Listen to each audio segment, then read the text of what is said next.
सभी को नमस्कार।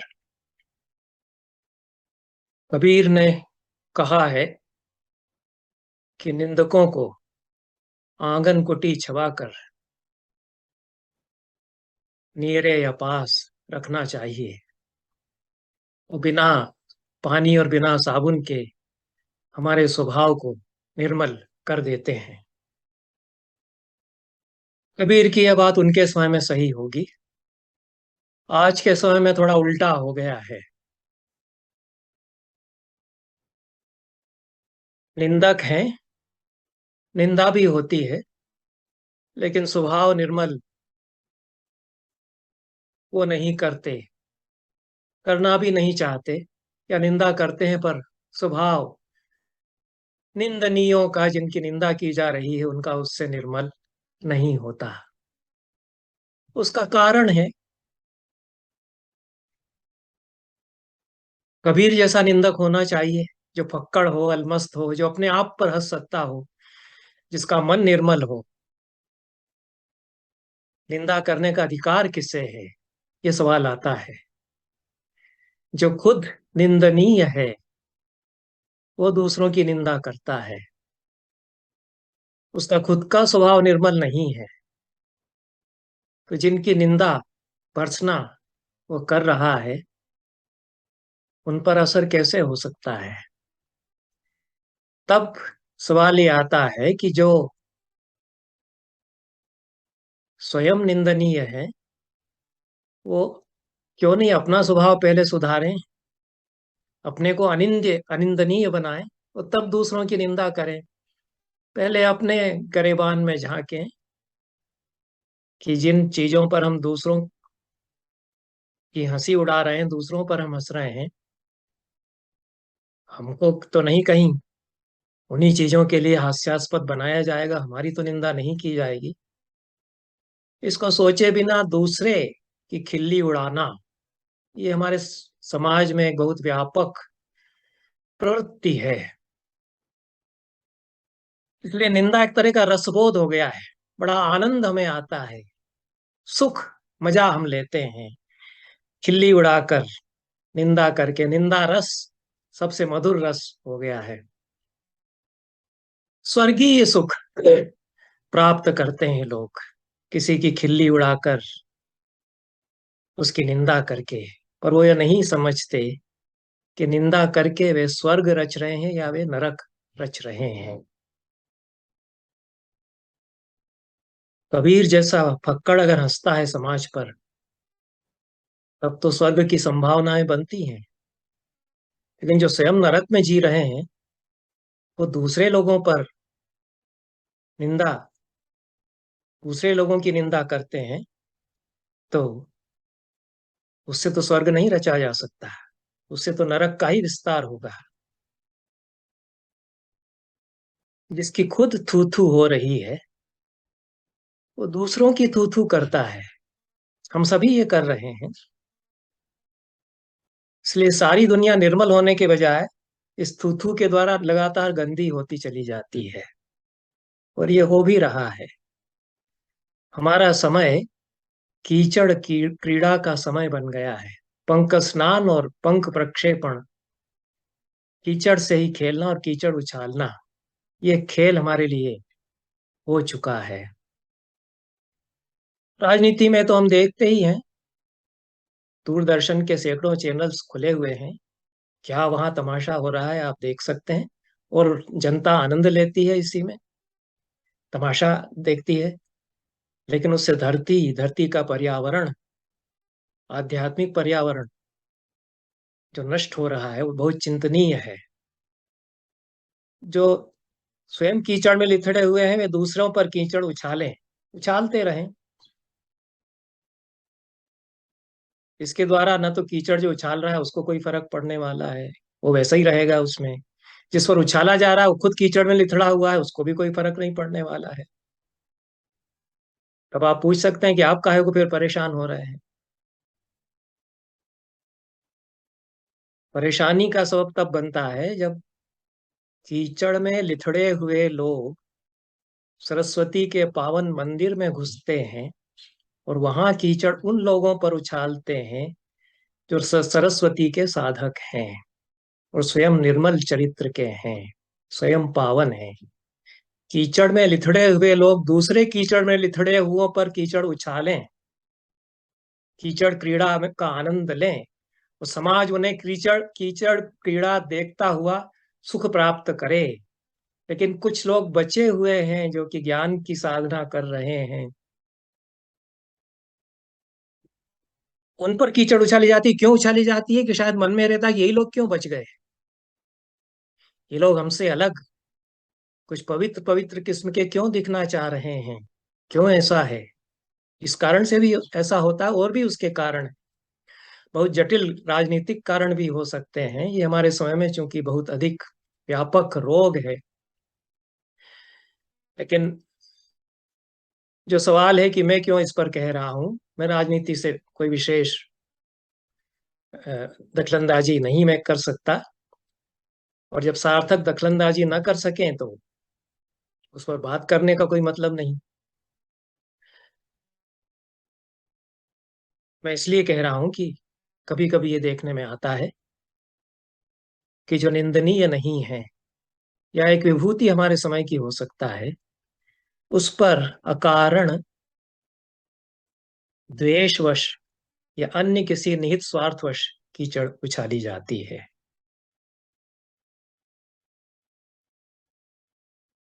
निंदा का रस लेने की हड़बड़ी एक कारण इसका होता है। हड़बड़ाकर हम तुरंत शामिल हो जाते हैं खिल्ली उड़ाने में। बहुत हम कर रुक कर हम सोचते नहीं है कि कहीं गलत तो नहीं हो रहा है। और एक सहज स्वाभाविक प्रवृत्ति होती है कि किसी की खिल्ली उड़ाई जा रही हो तो हम शामिल होते हैं, किसी की बुराई बताई जा रही हो कि बहुत भ्रष्ट है, बहुत बेईमान है, तो हमको लगता है कि सही बात है, सही कहा जा रहा है, क्योंकि सभी भ्रष्ट हो गए हैं। बहुत आसानी से ये बात कह दी जाती है कि सारी संस्थाएं भ्रष्ट हो गई हैं, सभी सरकार में बैठे लोग भ्रष्ट हो चुके हैं, सब जगह बेईमानी है, कोई ईमानदार नहीं बचा। कई लोग, वर्षों से मैं उनको कहते हुए सुनता आ रहा हूं कि कहीं ईमानदारी कहाँ बची, सब लोग भ्रष्ट हो चुके हैं। मैं एक ऐसे पद पर 5 साल रहा जहां मुझे मंत्री से मिलना पड़ता था, सचिवालय में मुख्य सचिव से मिलना पड़ता था, कभी कभी पार्लियामेंट में जाना पड़ता था।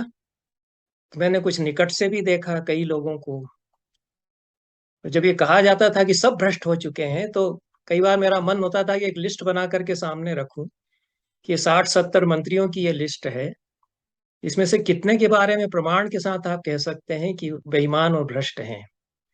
एक या दो तीन लोगों के बारे में अब अखबारों में आता है, मीडिया पर आता है, तुरंत हम कहने लगते हैं कि सारे के सारे भ्रष्ट हैं, सब लिपटे हुए हैं। कुछ सच्चाई हो सकती है, लेकिन हमारी एक प्रवृत्ति है कि हम ईमानदारी पर यकीन नहीं करते, बेईमानी पर तुरंत यकीन हम करते हैं। निंदा की जाती है, उस पर यकीन हम तुरंत करते हैं कि सही कह रहा है ये, चोरी की है किसी ने, जरूर चोर होगा। किसी को चोर बताया जा रहा है, तुरंत हम मानेंगे कि हाँ चोर है। भीड़ शामिल हो जाती है, मॉब लिंचिंग हो जाती है, तत्काल बुराई पर यकीन करने की प्रवृत्ति हमारी होती है। ये बहुत ही नैतिक अधपतन का लक्षण है पूरे समाज का। हम रुक करके सोचना नहीं चाहते कि आरोप जो लगाया जा रहा है वो गलत भी हो सकता है। कई निरपराध लोगों को अकारण प्रताड़ित हम करते हैं, हमारा समाज करता है, समाज के कर्णधार जो तथाकथित हैं वो करते हैं। यह सब मुझे कहने की आवश्यकता नहीं पड़ती। एक प्रसंग ऐसा कुछ आया, दो प्रसंग उपस्थित हुए जिनकी मुझे बड़ी वेदना है। एक तो मुझे गत वर्ष किसी पूज्य, अपने एक पूज्य जन की पुण्यतिथि के आयोजन में बैठना पड़ा। वहां कोई विदुषी व्याख्यान दे रही थी, वो विज्ञान की थी। उन्होंने 3 बार बड़े जोर जोर से दोहरा कर ये बात कही कि मैक्स मुलर आया और श्रावण कोर के मंदिर से गीता चुरा कर ले गया। बड़ी वेदना, बड़े उच्च स्वर में घोष करके उन्होंने ये बात कही। ये ऐसी मूर्खतापूर्ण और घृणित बात है कि इस पर क्या कहा जाए।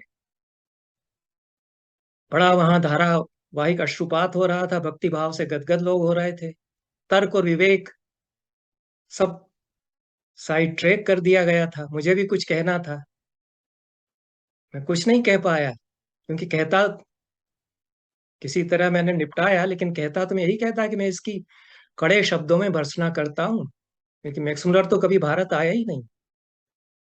वो गीता चुरा के क्यों ले जाएगा? गीता उसके 100 साल पहले अंग्रेजी अनुवाद के साथ चार्ल्स विल्किस ने छाप दी, दुनिया को उपलब्ध करा दी। मैक्स मुलर ने ऋग्वेद सारी दुनिया को उपलब्ध करा दिया, उसको ऋषि की तरह लोग मान रहे हैं। विवेकानंद उसके कमरे में जाते हैं और वो उसका वर्णन करते हैं कि मुझे सामने देख करके ऐसा लगा जैसे कोई वैदिक ऋषि बैठा हुआ है, ज्वाज्वल्यमान प्रभा मंडल उसका, वो वेद चारों तरफ उसके, उसकी लाइब्रेरी में। केशव चंद्र सेन उसके पास जाते हैं, भारत से कई लोग, सत्येंद्रनाथ बोस जाते हैं, रमाबाई पंडिता हो जाती हैं, मार्गदर्शन लेते हैं। हिंदुस्तान उसकी तरफ बड़े आशा भरी नजरों से देखता है। वो एक समय था 20वीं शताब्दी की शुरुआत का, 19वीं शताब्दी के उत्तरार्ध का। बाद में हम लोग कीचड़ उछालने लग गए मैक्स मुलर पर, क्योंकि हमारे पास कुछ रहा नहीं। हमें समझ में नहीं आ रहा है कि अब क्या करें। कीचड़ ही उछालें फिर, जब कुछ नहीं बचा। जो खोखले होते हैं लोग भीतर से, वो फिर कीचड़ उछालते हैं। मैं भी ये करूंगा कुछ, लेकिन मैं उसको रोकने के लिए करूंगा जो लोग ऐसा कर रहे हैं। हालांकि वो रुकेंगे नहीं, उससे कुछ नहीं होता मेरे कहने से। एक तो ये प्रसंग था जिसके जिसके कारण मेरे मन में बड़ी कचोट रही कि मैं उस पाप में सम्मिलित हुआ। तुलसीदास ने कहा है, हमारे महाकवियों ने कहा है, किसी पूज्य व्यक्ति की, अनिंदनीय व्यक्ति की निंदा जो करता है वो तो पाप का भागी होता होगा, लेकिन जो सुन लेता है चुप होकर के, वो भी उसके पाप का भागी होता है। तो मैं पाप का भागी हुआ उस कार्यक्रम में। उसका प्रक्षालन कैसे होगा यह मैं सोचता रहता हूँ। दूसरा प्रसंग कुछ ऐसा आया कि हमारे एक आत्मीय ने फेसबुक पर कोई पोस्ट डाला कि शिक्षा जगत से जुड़े हुए लोग भी चोरी करते हैं, और जैसा कि सर्वपल्ली राधाकृष्णन जो राष्ट्र के, देश के राष्ट्रपति हुए, उन्होंने अपने ही छात्र की एक थीसिस से चोरी कर ली और अपनी किताब छपवा दी। फेसबुक पर आया, वो हमारे परिचित थे, सगे थे जिन्होंने भेजा। तो मुझसे पूछा गया कि क्या ये सही है?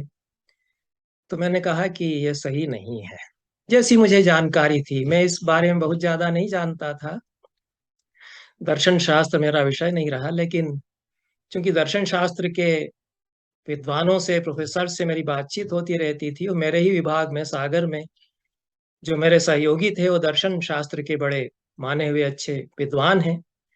तो उनसे एक बार ऐसे ही चर्चा हो रही थी गुरु शिष्य संबंधों के बारे में, तो उन्होंने चलते रास्ते मुझसे कहा कि देखिए सर, क्या होता है, राधा कृष्ण साहब का कोई स्टूडेंट था, वो जब पढ़ाते थे तो वो उनको नोट्स जो बोलते थे उससे वैसा का वैसे ही उतार लेता था। वो बाद में उसने उन्हीं नोट्स के आधार पर अपनी एक किताब छपवा दी। उसके बाद राधा कृष्ण साहब की इंडियन फिलॉसफी किताब निकली, तो उस विद्यार्थी ने उन पर मुकदमा किया, या उनके ऊपर दावा किया कि राधा कृष्ण साहब ने मेरी किताब की नकल कर ली है। बाद में उसकी बड़ी किरकिरी हुई, अभी उन्होंने मुझे बताया, और वो मुकदमा वापस लेना पड़ा या खत्म हुआ। इतना मुझे याद था। उसके आधार पर जब मुझसे पूछा गया कि क्या ये जो फेसबुक पर आया है सही है, तो मैंने कहा मेरी जानकारी के हिसाब से सही नहीं है। बात आई गई हो गई, मुझे लगा कि कोई थोड़ा बहुत कोई लिख देता है, कोई गंभीरता से लेने की बात नहीं है, इस पर विचलित होने की बात नहीं है। लेकिन विचलित होने की बात हो गई जब मैं कुछ दिन पहले गांधी जी पर कुछ सामग्री ढूंढ रहा था। वो भी हमारे कीचड़ करदम प्रक्षेपण के सबसे प्रिय पात्र हैं इस समय। हर कोई उन पर कुछ भी उछाल करके बोल देता है, बगैर पूरा समझे सोचे बिना। और मैं उन पर कुछ बोलता और लिखता रहता हूँ। पहले भी कह चुका हूँ, खूब बोल चुका हूँ, और लिख भी चुका हूँ। तो मैं सामग्री कुछ ढूंढ रहा था इंटरनेट पर गांधी जी के बारे में। सत्याग्रह नाम की वेबसाइट मुझे दिखी। मुझे लगा कि सत्याग्रह नाम है तो ये तो गांधी जी के संबंध में होगी। तो सत्याग्रह वेबसाइट मैंने खोली। पहला ही जो पोस्ट मैंने पढ़ा, उसका गांधी जी से कोई संबंध नहीं था। बाद में तो देखा कि गांधी जी से कोई लेना देना नहीं है, कोई सत्य स्वामी या कोई है, वो उस वेबसाइट को चलाते हैं। जो पहली पोस्टिंग उस पर थी, सत्याग्रह वेबसाइट पर, वो मैं आपको दिखाऊंगा। वो इसी प्रसंग के संबंध में है।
तो सवाल ये आता है कि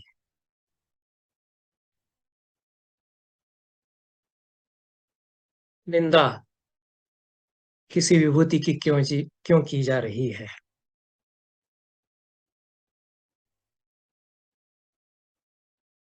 राधा कृष्णन या मैक्स मुलर को क्यों चोर कहा जा रहा है, वो कहाँ तक न्याय है, उचित है उनको चोर कहना। तो ये जो सत्याग्रह वेबसाइट है, उसकी जो पोस्टिंग 12 जुलाई 2022 की, पिछले महीने की, मेरे देखने में आई, उसको मैं पढ़ूंगा। और मेरे लिए बहुत ही आहत करने वाली, वो चौंका देने वाली थी। और राधा कृष्णन पर चोरी का आरोप इस विषय पर थी।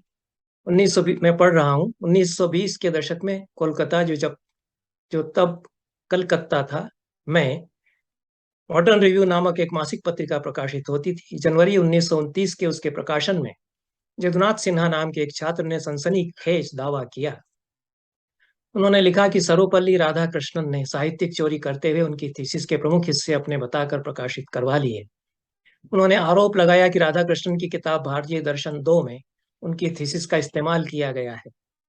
फिर फरवरी, मार्च और अप्रैल के संस्करण में जदुनाथ ने अपने दावे के समर्थन में कई साक्ष्य पेश किए, जिससे यह विवाद ज्यादा बढ़ गया। उधर राधा कृष्णन ने जदुनाथ के दावों पर जवाबी पत्र लिखते हुए कहा कि चूंकि उनकी किताब और जदुनाथ की थीसिस का विषय एक ही था, इसलिए इत्तेफाकन दोनों की विषय सामग्री मिलती जुलती है। उनके ये जवाब पत्रिका के फरवरी और मार्च के संस्करण में प्रकाशित हुए थे। ये पक्का झूठ है। मॉडर्न रिव्यू ने राधा कृष्णन साहब के प्रतिवाद प्रकाशित नहीं किए, उस पर मैं आऊंगा। ये तो पूरी संपादकीय नैतिकता पर प्रश्न चिन्ह खड़ा होता है कि कोई आरोप लगा रहा है किसी जाने माने विद्वान पर कि उसने मेरी किताब से चोरी की है, और जब वो प्रतिवाद भेज रहा है तो उसको छापने से मना कर दिया जाता है कि आपका ये हम नहीं छापेंगे। ऐसा क्यों हुआ उसको मैं बताऊंगा, लेकिन ये तो झूठ उन्होंने कहा है, और इसका साक्ष्य मेरे पास है कि लौटा दिए गए। ये तो राधा कृष्ण ने खुद कहा कि आप, मैं जो लिख कर भेज रहा हूँ जवाब, उसको आप नहीं छाप रहे हैं। लेकिन ये हजरत सत्याग्रही जो हैं, स्वामी सत्य जी महाराज, ये कहते हैं कि फरवरी और मार्च के संस्करण में उनके जवाब भी छपे नहीं छपे थे, वो दूसरी पत्रिका में बाद में छपे, उसकी एक अलग कहानी है। फिर अगस्त 1929 में आगे लिखते हैं, फिर अगस्त 1929 में जदुनाथ ने राधा कृष्ण पर केस कर दिया है। जवाब में राधा कृष्ण ने जदुनाथ और पत्रिका के संपादक रामनाथ चट्टोपाध्याय, नाम गलत लिखा है, हो जाता है, बगैर जानकारी के मनगढ़ंत कोई लिखेगा तो ऐसा हो जाएगा। जहां तक मुझे जानकारी है, मैं भी गलत हो सकता हूँ। रामानंद चट्टोपाध्याय थे, युग पुरुष, बंगाली पत्रकारिता के, आनंद बाजार पत्रिका जैसी महान युग प्रवर्तक मैगजीन के, अखबार के संपादक, और मॉडर्न रिव्यू का संपादन अंग्रेजी में वो करते थे, आनंद बाजार पत्रिका का बंगला में। बड़े यशस्वी पुरुष रहे हैं। राधा कृष्णन ने पत्रिका के संपादक, जो कि गलत नाम मेरी जानकारी के हिसाब से लिखा है रामनाथ और यदुनाथ, दोनों के खिलाफ केस दर्ज करा दिया। बाद में श्यामा प्रसाद मुखर्जी ने कोर्ट के बाहर दोनों पक्षों का समझौता कराया। ये इन्होंने लिखा है, आगे लिखा है, यदुनाथ सिन्हा और उनका दावा। यदुनाथ सिन्हा एक प्रतिष्ठित दर्शन शास्त्री और लेखक थे। जन्म उनका 1992 पश्चिम बंगाल के कुरुम ग्राम में हुआ था। उन्होंने दर्शन शास्त्र से बीए और एमए की डिग्री प्राप्त की थी। उनके बेटे प्रोफेसर अजीत कुमार सिन्हा रिटायर्ड के मुताबिक यदुनाथ के शिक्षक उनकी काफी प्रशंसा करते थे। कलकत्ता विश्वविद्यालय की से ग्रेजुएशन करते समय उन्हें फिलिप सैमुअल स्मिथ पुरस्कार इत्यादि इत्यादि प्राप्त हुए थे। आगे महेंद्र यादव साहब का हवाला देते हैं। मैं इस पर आऊंगा कि कहाँ से शुरू होता है महेंद्र यादव की posting. All India radio news के संपादक और वरिष्ठ पत्रकार महेंद्र यादव का दावा है कि राधा कृष्णन ने जानबूझकर थीसिस पास करने में देरी की और उसे अपने नाम से ऑक्सफोर्ड विश्वविद्यालय से छपवा लिया। बाद में यदुनाथ की थीसिस पास की गई। उन्होंने यदुनाथ को श्रेय तक नहीं दिया। इसी को लेकर यदुनाथ ने 20 दिसंबर 1928 को मॉडर्न रिव्यू पत्रिका के संपादक को पत्र लिख दिया था, जो इसमें प्रकाशित हुआ। ये सही है। हालांकि सन में अलग अलग दिया गया है। किसी ने 1929 में उन्होंने पत्रिका में छपवाया, ऐसा लिखा है। आगे चलकर दोनों व्यक्तियों ने एक दूसरे पर मुकदमा ठोका। राधा कृष्णन देश की प्रमुख हस्तियों में से एक थे। ये भी झूठ है उस समय के लिए। राधा कृष्णन की उम्र उस समय 33 साल थी। नौजवान थे वो, कोई हस्ती नहीं बने थे उस समय। भारत में और भारत के बाहर उनको एक दर्शन शास्त्री के रूप में विद्वत जगत में जाना जाता था। दर्शन शास्त्र के लोग जानते थे, भारत के बाहर जानते थे, क्योंकि उनकी किताबें विदेश में पढ़ी जा रही थी, विदेश से छप रही थी। अंतरराष्ट्रीय रिसर्च जर्नल में उनके पेपर छप रहे थे। लेकिन वो हस्ती हो गए थे। ये हम जो एक छवि बना लेते हैं, राधा कृष्ण साहब वो पगड़ी पहने हुए बूढ़े बुजुर्ग, जब राधा कृष्णन कहा जाता है तो हमारे मन में वही छवि आती है। अब ये लड़का है, ये प्रोफेसर वहां लग गया है, बंगाल में, मद्रास से ये गया है वहां, और ये क्या हस्ती इसकी, इसकी हैसियत क्या वहां बंगाली घाघ लोगों के बीच में। लेकिन ये साहब जो कि स्वयं बंगाली नहीं है होंगे, जहां तक मैं समझ रहा हूँ, न जानते हैं कि क्या हो रहा था वहां राधा कृष्णन के साथ, क्या हो रहा था, क्या गुजर रही थी। वो लिखते हैं कि राधा कृष्णन चूंकि हस्ती थे, इसलिए मामला बहुत हाई प्रोफाइल हो गया था। कैसे हो गया था? उसे सुलझाने के लिए भारतीय जनसंघ के संस्थापक डॉक्टर श्यामा प्रसाद मुखर्जी ने अहम भूमिका निभाई थी। उस समय तक संस्थापक नहीं हुए थे, जो उस समय कलकत्ता विश्वविद्यालय के वाइस चांसलर थे। महेंद्र यादव बताते हैं कि उन्होंने अदालत के बाहर ही दोनों पक्षों में समझौता करा दिया। महेंद्र यादव की माने तो इसके लिए यदुनाथ को 10,000 रुपए की रकम देना तय किया गया था। ये कहाँ से जानकारी मिली है कि 10,000 की रकम हर्जाने के तौर पर राधा कृष्णन साहब ने दी? इसका कोई सबूत नहीं है, क्योंकि बेसिक रिपेयर की बातें खूब कही जाती हैं। और क्यों, किस तरह से उठी, अच्छा किस तरह से गढ़ा जाता है झूठ, ये पूरा फैब्रिकेशन कैसे होता है, ये मुझे बहुत सारी जो पोस्ट फेसबुक पर, वेबसाइट पर बराबर आती रही, उनमें से सब देखना तो बहुत मुश्किल है। इतना कीचड़ और इतना अंबार है। तो कुछ मैंने देखी तो मुझे लगा कि कैसे बनते हैं झूठ, एक के बाद एक कैसे विकसित होता है, बहुत खिलता है झूठ का कमल। तो महेंद्र यादव दस्तावेजों के साथ और भी बहुत कुछ बताते हैं। वे कहते हैं राधा कृष्णन की तो अंग्रेजी भी बहुत अच्छी, अंग्रेजी भी अच्छी नहीं थी। क्या बात है! राधा कृष्णन जिनकी अंग्रेजी का लोहा अच्छे अच्छे अंग्रेज लोग मानते हैं, उनके बारे में दावा किया जा रहा है। और संस्कृत भी उनकी कमजोर थी। जिनके उपनिषदों के अनुवाद में कंसल्ट करता हूँ, देखता हूँ अंग्रेजी में, जब मुझे अंग्रेजी अनुवाद देखना होता है तो उनको संस्कृत नहीं आती थी इनके हिसाब से। ऐसे में क्या खाक दर्शन पड़ा होगा जो विदेशों में दर्शन शास्त्री के रूप में जाना जा रहा है, वो भारत में प्रतिष्ठित है उस समय तक। उसके बारे में इनका दावा है कि क्या खाक दर्शन उन्होंने पढ़ा होगा। उन्होंने कभी कभार जो लेख पत्र पत्रिकाओं में छपने के लिए कभी कभार वे जो लेख पत्र पत्रिकाओं में छपने के लिए भेजा करते थे, संपादक उन्हें बेकार भाषा और सतही मानकर खारिज कर दिया करते थे। ये भी बहुत बढ़िया बात इन्होंने कह दी, जिसका कोई सिर पैर ही नहीं है। कैसे खारिज हुआ उनका? उनके तो रिसर्च पेपर्स इंटरनेशनल जर्नल्स में छप रहे थे। और किसने क्या खारिज किया वो मैं बताऊंगा। रामानंद चटर्जी ने उनका प्रतिवाद खारिज करके भेज दिया था कि हम नहीं छाप रहे, हमें पसंद नहीं आपकी भाषा। तब राधा कृष्णन ने लिखा कि आप मुझ पर यह आरोप लगाते हैं कि मेरी भाषा अच्छी नहीं है। इसको लेकर के श्रीमान महेंद्र यादव जी कहते हैं कि राधा कृष्णन तो खुद कह रहे हैं कि मेरी भाषा अच्छी नहीं है।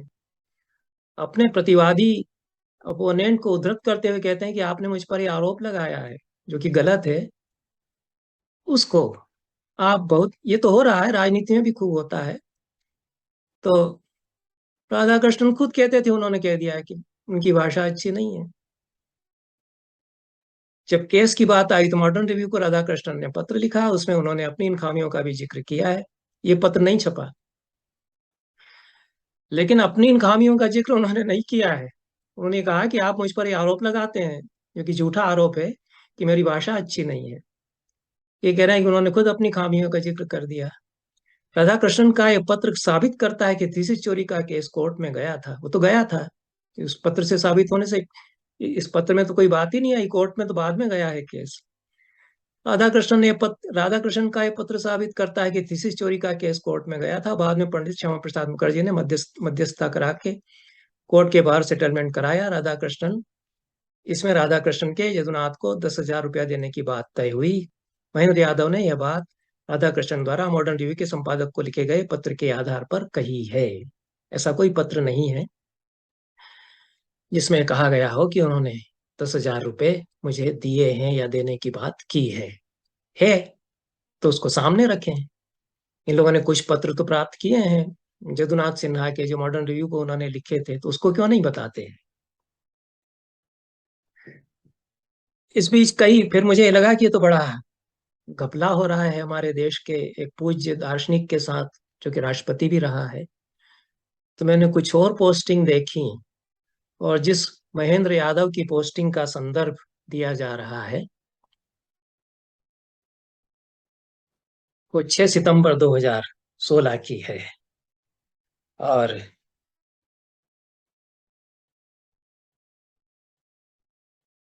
नई दस्तक नाम से ब्लॉग वो लिखते थे। उसमें थीसिस चोरी के गुनाहगार राधा कृष्णन इस शीर्षक से उनका लेख छपा, जिसका सार इन लोगों ने प्रस्तुत किया है। उसके बाद मेरे देखने में एक और आया। 6 सितंबर की पोस्टिंग 2016 की महेंद्र यादव की थी। 6 सितंबर 2019 की पोस्टिंग नीरज राजवंशी की है। 5 सितंबर 2020 की यह पोस्टिंग है जिसकी मैंने चर्चा की है, सत्याग्रह स्क्रॉल पर। और फॉरवर्ड प्रेस इन इस वेबसाइट पर राधा कृष्णन के नाम पर शिक्षक दिवस मनाने का औचित्य क्या, इस शीर्षक से एक पोस्टिंग है, जिसमें सवाल उठाया गया है कि क्यों शिक्षक दिवस ऐसे व्यक्ति के नाम पर मनाते हैं जिसने की चोरी की थीसिस की। साहित्यिक चोरी का आरोपी वो है तथाकथित रूप से। उसके बाद आयुषी जैन की 6 सितंबर 2021 की पोस्टिंग है। मजे की बात यह है कि जो लोग राधा कृष्णन पर यह आरोप लगा रहे हैं कि उन्होंने थीसिस की चोरी की, वो एक दूसरे की शब्दावली वाक्य वैसे के वैसे ही उठा करके और अपनी पोस्टिंग में अपने नाम से डाल रहे हैं। उनको चोरी करने में कोई संकोच नहीं, वो तो बहुत सत्य के लिए आग्रह करते हुए इतना पुनीत कार्य कर रहे हैं। तो महेंद्र यादव ने जो लिखा था उसको वैसा का वैसा ही प्रस्तुत कर दिया सत्य जी महाराज सत्याग्रही ने। उसके बाद उसको वैसा का वैसा ही अन्य लोगों ने, राजवंशी ने अपने फेसबुक पर 6 सितंबर की पोस्टिंग में, ये तिथि आप ध्यान रखिएगा, 6 सितंबर को इंडिया स्पीक डेली पर महेंद्र यादव की पोस्टिंग, 6 सितंबर 2019 को, 2 साल बाद। इस बीच में 17 और 18 में 6 सितंबर को ही पोस्टिंग आई होंगी। मैं सब नहीं खोल सकता, कहाँ तक खोलूंगा मैं। लेकिन 6 सितंबर 2016 की पोस्टिंग के बाद जो खुली 6 सितंबर 2019 को नीरज राजवंशी की पोस्टिंग, फिर 5 सितंबर को सत्याग्रह स्कूल पर उसी तरह की पोस्टिंग। फिर 5 सितंबर को राधा कृष्णन के नाम पर शिक्षक दिवस मनाने का औचित्य क्या, इस शीर्षक से पोस्टिंग। फिर आयुषी जैन की 6 सितंबर 2021 को पोस्टिंग। और इनकी शब्दावली, वाक्यावली, कामा फुल स्टॉप सहित वही की वही है। नाम लेखक के हैं, नीरज राजवंशी लिखते हैं। अब इनके वाक्य थोड़ा याद रखिएगा, क्योंकि यही वाक्य इसी कामा फुल स्टॉप के साथ आपको अन्य लोगों की पोस्टिंग में मिलेंगे, लेकिन नाम उनका है लेखक के रूप में। क्या आप जानते हैं यदुनाथ सिन्हा कौन थे? यदुनाथ सिन्हा महान दार्शनिक, इंडियन फिलॉसफी के लेखक थे, लेकिन गरीब थे। ये इन्होंने पता नहीं कहां से पता कर लिया है कि वो गरीब थे, कहीं प्रमाण नहीं मिलता है। राधा कृष्णन अवश्य बहुत ही सामान्य परिवार से आए थे, गांव से, निर्धन परिवार से वो आए थे, और अभावग्रस्त उनको रहना पड़ा काफी वर्षों तक, क्योंकि बड़ा परिवार था, भाई के परिवार को भी संभालना पड़ता था उनको। वो लोग आकर के उनके घर में रहते थे। उनके बहुत सारे छात्र उनके घर टिके रहते थे, विशेष रूप से कलकत्ता जब वो आए तो दक्षिण भारत से बहुत सारे छात्र जो आते थे, कहीं कोई बसेरा ना होने पर उनके घर में जाकर टिकते थे। उनका भरण पोषण राधा कृष्णन करते रहते थे। तो उनकी माली हालत बहुत अच्छी नहीं रही जब तक वो विश्वविद्यालय में रहे। लेकिन इन्होंने पता नहीं कहाँ से पता किया, ये तो मैं प्रमाण के आधार पर कह रहा हूँ, क्योंकि राधा कृष्णन की 3 जीवनियां बहुत प्रामाणिक लोगों के द्वारा, जो उनके साथ रहे हैं, जिन्होंने उनको निकट से देखा है, छपी हुई हैं। बीए जदुनाथ सिन्हा की तो कोई जीवनी नहीं छपी, जिसको ये बहुत विख्यात दार्शनिक बना रहे हैं, बता रहे हैं। मैंने तो नाम ही नहीं सुना था। मेरे मित्र से जो 1980 के आसपास बातचीत मेरी हुई थी, जो मेरे सहयोगी रहे हैं, उनने नाम लिया होगा, मेरे मुझे याद नहीं था। ये तो इस प्रसंग में मुझे मालूम पड़ा कि उनका नाम प्रोफेसर जदुनाथ सिन्हा था। लेकिन राधा कृष्णन को तो मैं जानता हूँ, उनकी किताबें पढ़ता रहता हूँ। जगन्नाथ सिन्हा की तो मैंने कोई किताब नहीं पढ़ी, ना मैं उनको जानता था। वो अच्छे विद्वान रहे हैं। बाद में जब मैंने उनका बायोडेटा देखा और उनकी किताबें भी प्रसिद्ध हुई हैं, काम उनका है, अच्छा है, लेकिन कहाँ उनकी बायोग्राफी है, किसी ने लिखी है? राधा कृष्णन पर कई लोगों ने अध्ययन किए, उन पर शोध कार्य हुआ है, वो पढ़ाए जाते हैं, कोर्स में है। जगन्नाथ सिन्हा तो नहीं इस तरह से कहीं पढ़े पढ़ाए जाते, संदर्भित होते। तो कैसे मिला इनको ये सब क्यों बड़े, ये सहानुभूति कैसे उमड़ती है कि राधा कृष्णन तो बड़ा बहुत बड़ा आदमी है, जो कि 33 साल का लड़का है उस समय, और वो अकेला वहां है बंगाल में, पक्के खाटी देशज बंगालियों से घिरा हुआ, कलकत्ता विश्वविद्यालय में। तो वो तो बड़ी हस्ती है, और उनके सामने बेचारा गरीब है। इनकी हस्ती होगी उस समय, जो कि बाकी सबसे आपको पता चल जाएगा कि कैसे कुचक्र बनाया जा रहा था। अकेले पड़ गए राधा कृष्णन के खिलाफ, लेकिन ये गरीब है इनके लिए, यदुनाथ सिन्हा, नीरज राजवंशी के लिए। डॉक्टर राधा कृष्णन जैसे कथित विद्वान यदुनाथ सिन्हा के ज्ञान के सामने कुछ भी नहीं थे। क्या बढ़िया बात कही है। ये अभी अभी एमए करके निकला है। राधा कृष्णन प्रोफेसर हैं, और विदेशों में उनकी प्रतिष्ठा हो चुकी है, जिसके कि संदर्भ है मेरे पास। उनकी किताबों के संदर्भ 1927, 28, 1922, 23, 24 के साल में जबकि ये प्रकरण है, दिए जा रहे हैं बाहर। चर्चित दार्शनिक वो हैं, लेकिन राधा कृष्णन तो उनके सामने कुछ नहीं थे। यदुनाथ साहब के सामने जो निकले हैं अभी अभी एमए करके रिसर्च कर रहे हैं। हाँ, यदुनाथ सिन्हा गरीब थे और दुर्भाग्यग्रस्त थे। कैसे पता चला है इनको? कुछ मुझे ही मिल जाता किस सोर्स से इन्होंने जानकारी बटोरी है। सबसे बड़ा दुर्भाग्य इनका यही था कि कलकत्ता विश्वविद्यालय में इनकी थीसिस के एग्जामिनर बने सर्वपल्ली राधाकृष्णन और ब्रजेंद्र नाथ सील। ब्रजेंद्र नाथ सील बहुत वंदनीय विभूति हैं, और बड़े दार्शनिकों में भी हैं। उन पर भी मैं बात करूंगा कि उनका फिर ये लोग नाम फिर आगे क्यों नहीं लेते। ब्रजेंद्र नाथ सील भी एग्जामिनर थे, इतना कह करके क्यों रुक गए? क्या ब्रजेंद्र नाथ सील ने इस प्रकरण पर कुछ कहा, जो कि बहुत प्रामाणिक दार्शनिक थे उस समय के? क्या सुरेंद्र नाथ दासगुप्ता ने कभी कुछ कहा, जो कि उसी विभाग में राधा कृष्णन के साथ बैठे हुए हैं? राधा कृष्णन 2 साल तक थीसिस दाब कर बैठे रहे। इसी दौरान छात्र जगन्नाथ सिन्हा की थीसिस अपने नाम से छपवा ली। इन्होंने तो यही कह दिया सीधे सीधे कि पूरी थीसिस ही उन्होंने अपने नाम से ही छपवा ही लीजिए। तो जदुनाथ सिन्हा ने भी कहीं बेचारे ने कहने की हिम्मत नहीं की थी जो पत्र उसने मॉडर्न रिव्यू को लिखा है उसमें यह है कि कुछ वाक्य मेरी थीसिस के राधा कृष्णन साहब की किताब में वैसे के वैसे ही हैं, और वो वाक्य उन्होंने उद्धृत करके बताए।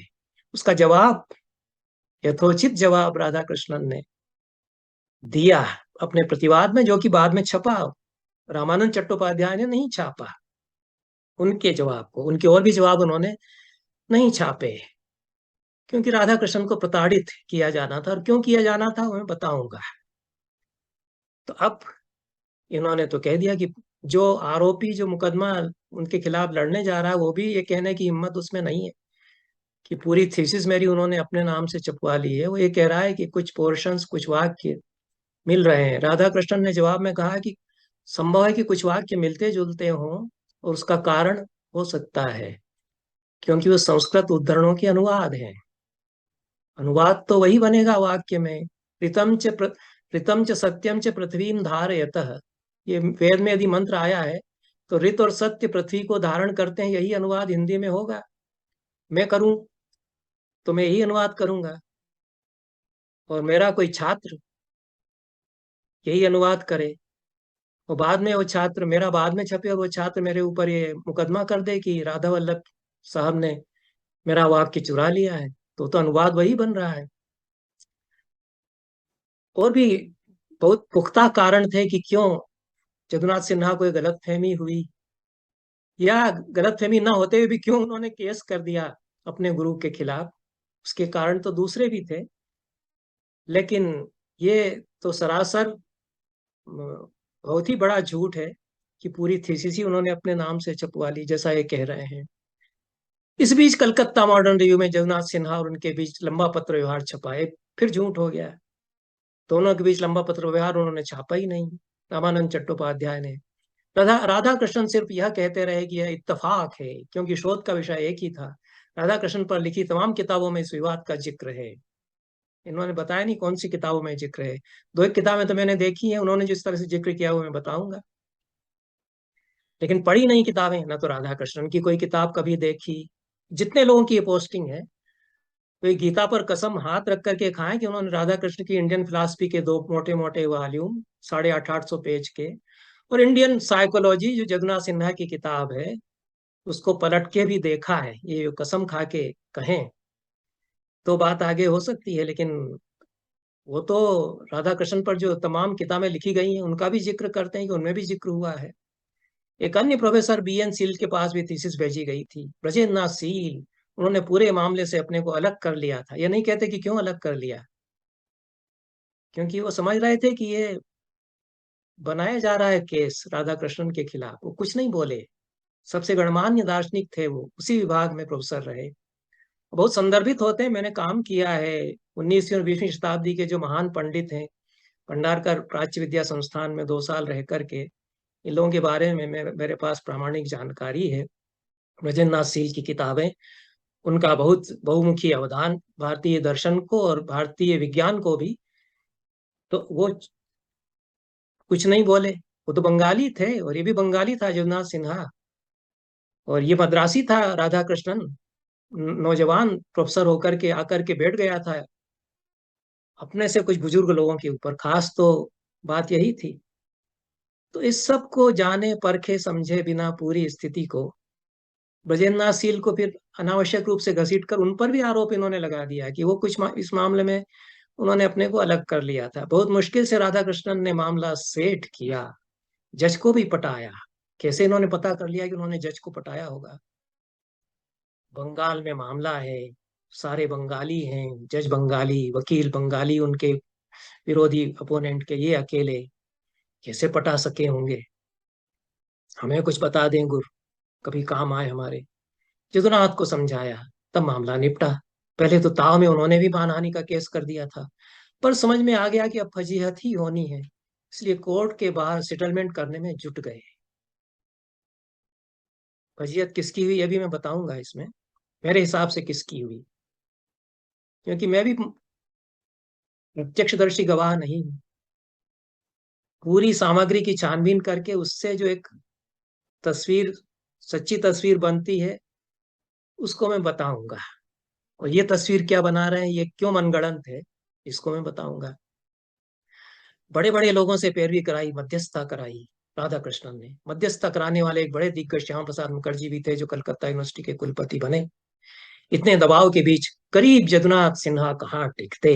कैसी सहानुभूति उमड़ रही है यदुनाथ सिन्हा के लिए। मामला ये नीरज राजवंशी लिखते हैं, मामला एकदम साफ था, राधा कृष्ण का फंसना तय था। वो कोर्ट के बाहर सुलह कराने में जुट गए, कई दिग्गजों को बिचौलिया बनाया और करीब छात्र यदुनाथ सिन्हा को मामला वापस लेने के लिए राधा कृष्णन ने उस समय 10,000 रुपए दिए थे। इन्होंने देखा होगा कि वो दे रहे हैं।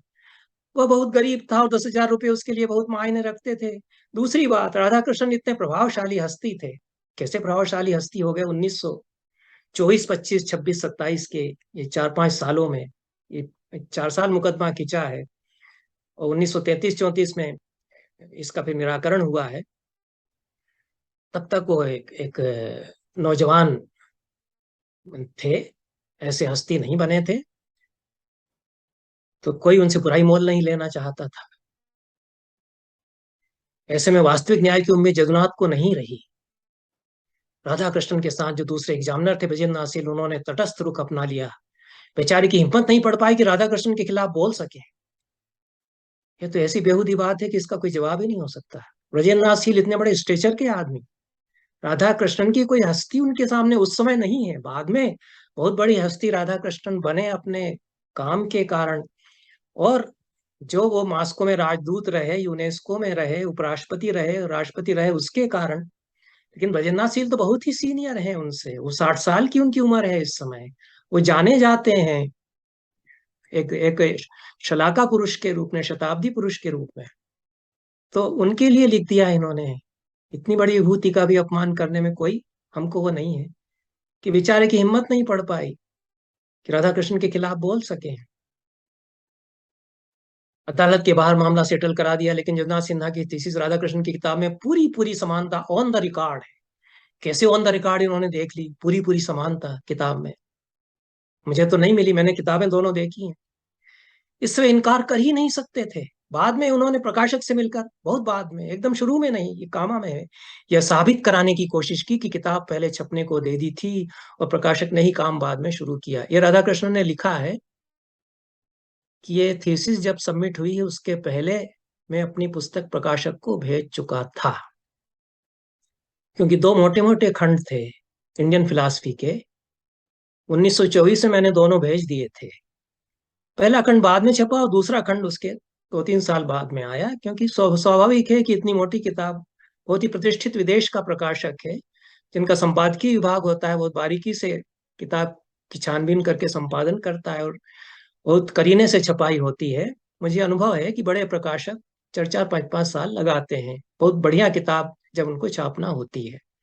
राधा कृष्ण का ये प्रकाशक बहुत सम्मान करते थे और उसी सम्मान से ही उन्होंने बहुत अच्छी तरह से किताबें उनकी छापी है। तो राधा कृष्णन का जवाब यह था जो लिखित में है कि मैं इस थीसिस के प्रस्तुत होने के पहले ही अपनी उस किताब के दोनों खंड भेज चुका था, जिसके बारे में यह आरोप है कि उसमें नकल की गई है। लेकिन इनका कहना है कि यदुनाथ के साथ तो अन्याय हुआ, पर जब वो खुद पीछे हट गए तो मामला खत्म होना ही था। हमारी आपत्ति ऐसे व्यक्ति को भारत रत्न देने और उसके जन्म दिन पर शिक्षक दिवस मनाने पर है। खास बात तो ये है, बाकी सब अगर वो न होते राष्ट्रपति, न होते उपराष्ट्रपति, न मिला होता उनको भारत रत्न, न मनाया जाता उनके नाम पर शिक्षक दिवस, केवल बड़े फिलासफर रहे होते, दुनिया भर में उनकी किताबें पढ़ी जाएं, कोर्स में पढ़ाई जाएं, दर्शन शास्त्र के लोग पढ़ते रहें, उससे मतलब नहीं है। हमें खास दर्द इस बात का है कि क्यों तो उपराष्ट्रपति वो हो गया, क्यों तो राष्ट्रपति हो गया, क्यों उसके नाम पर शिक्षक दिवस मना रहे हैं। दर्द हमारा ये है। हमारा मतलब फेसबुक पर ये लोग जो लिख रहे हैं, थीसिस जो डॉक्टर सर्वपल्ली राधाकृष्णन के जन्मदिन को शिक्षक दिवस के रूप में मनाया जाता है, जिन्हें ब्रिटिश सरकार से ठीक उसी वर्ष सर की उपाधि मिली थी। सर की उपाधि को राधाकृष्णन ने कभी अपने नाम के साथ न खुद लगाया न लगाने दिया, और बाद में उन्होंने विड्रा कर लिया था। जिस वर्ष भगत सिंह, राजगुरु, सुखदेव को फांसी की सजा हुई, इन्हीं सालों में गांधी जी के सत्याग्रह आंदोलन के पक्ष में भी राधाकृष्णन भाषण दे रहे थे। ये भी ऑन द रिकॉर्ड है। इन्होंने लेकिन लिखा है कि राष्ट्रीय आंदोलन आंदोलन में तो ये पूरी तरह से नदारद थे ही। जो लोग भारतीय दर्शन पर कार्य कर रहे थे, वो आजादी की लड़ाई में जो लोग सीधे जूझ रहे थे, उनके ही बराबरी का योगदान कर रहे थे, क्योंकि भारतीय प्रज्ञा को, भारतीय ज्ञान मीमांसा को विश्व में प्रतिष्ठित करना भारत की आध्यात्मिक और मानसिक स्वाधीनता के लिए उतना ही उस समय आवश्यक था। ये लोग इस बात को समझ रहे थे, इसलिए ये लोग वहां काम कर रहे थे, वहां जूझ रहे थे। विदेशियों को भी राधा कृष्णन ने जो गलत व्याख्याएं की हैं, उनको जवाब दिए हैं विदेश के बड़े बड़े दार्शनिकों को। तो ये कहना कि राष्ट्रीय आंदोलन में इनका कोई योगदान नहीं है, ये तो खैर अलग बात है। अब मैं एक दूसरी पोस्टिंग जो उसके कुछ बात की है, ये भी 6 सितंबर की, आयुषी जैन की है। अब मैं इसके जल्दी जल्दी कुछ वाक्य पढ़ूंगा, और आप थोड़ा अगर याद रखा हो कि नीरज राजवंशी जी के वाक्य, तो आप देखेंगे कि बिना कामा फुल स्टॉप छोड़े सीधे सीधे पूरी नकल इन्होंने नीरज राजवंशी की पोस्टिंग की है। तो मौसेरे भाई होते हैं, ऐसा कहा जाता है, ऐसे लोग ये मौसेरे भाई बहन होंगे। क्या आप जानते हैं जोनाथ सिन्हा कौन थे? जोनाथ सिन्हा महान दार्शनिक, इंडियन फिलॉसफी के लेखक थे, लेकिन गरीब थे। ये वाक्य नीरज राजवंशी की पोस्टिंग में ऐसा ही है। डॉक्टर राधाकृष्णन जैसे कथित विद्वान जगन्नाथ सिन्हा के ज्ञान के सामने कुछ भी नहीं थे, यह भी वाक्य बिल्कुल ऐसा ही है। हाँ, जगन्नाथ सिन्हा गरीब थे और दुर्भाग्यग्रस्त थे, यह भी वाक्य ऐसा कैसा ही वहां है। सबसे बड़ा दुर्भाग्य इनका यही था कि कलकत्ता विश्वविद्यालय में इनकी थीसिस के एग्जामिनर बने सर्वपल्ली राधाकृष्णन और ब्रजेंद्र नाथ सील। ठीक यही। अब मैं नहीं पढ़ूंगा, पूरा का पूरा नीरज राजवंशी साहब की जो पोस्टिंग है उसको हूबहू बिना कामा फुल स्टॉप परिवर्तित किए इन्होंने जैसा का तैसा लिया। अब कुछ बातें,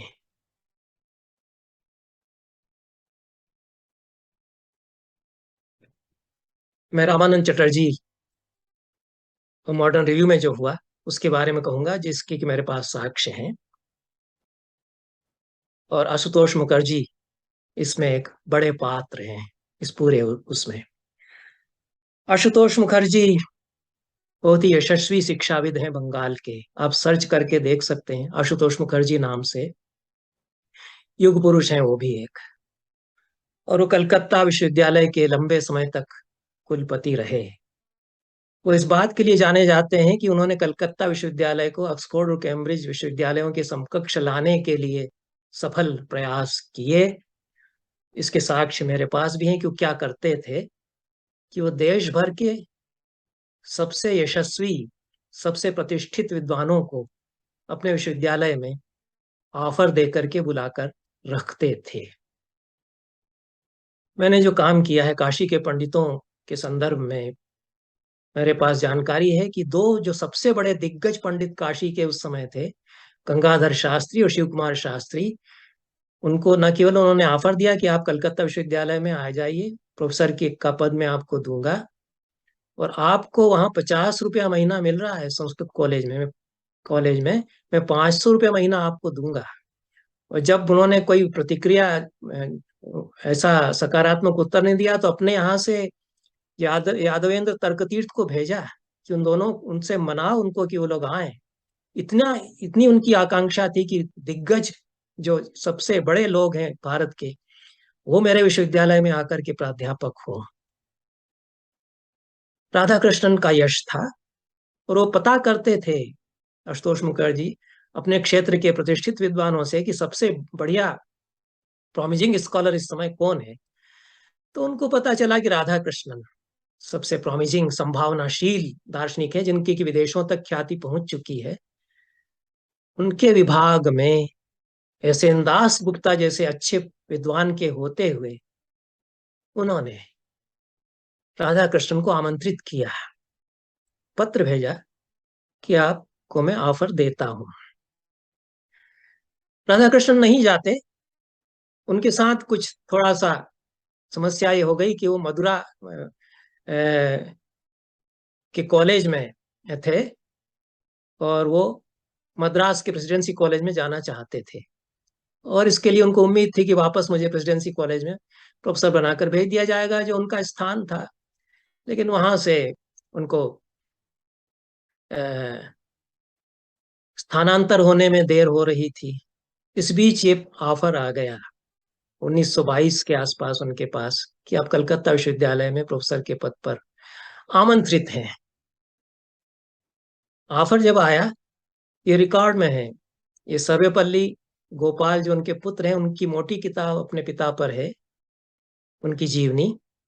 और यह मैं जो छात्र आदि कोई कोई मेरी इस तरह की व्याख्यान मालाओं को सुनते हैं, उनके लिए बता देना चाहता हूँ कि पूरे भारतीय साहित्य में मेरी दृष्टि से दो जीवनियां बहुत ही महत्वपूर्ण हैं और अनोखी जीवनियां हैं, जो कि अपने पिता पर पुत्र के द्वारा लिखी गई। ऐसी जीवनियां किसी पर, कम से कम किसी पुत्र ने अपने पिता की नहीं लिखी होगी। जैसे कि अमृत राय ने प्रेमचंद की जीवनी अपने पिता की कलम का सिपाही नाम से लिखी।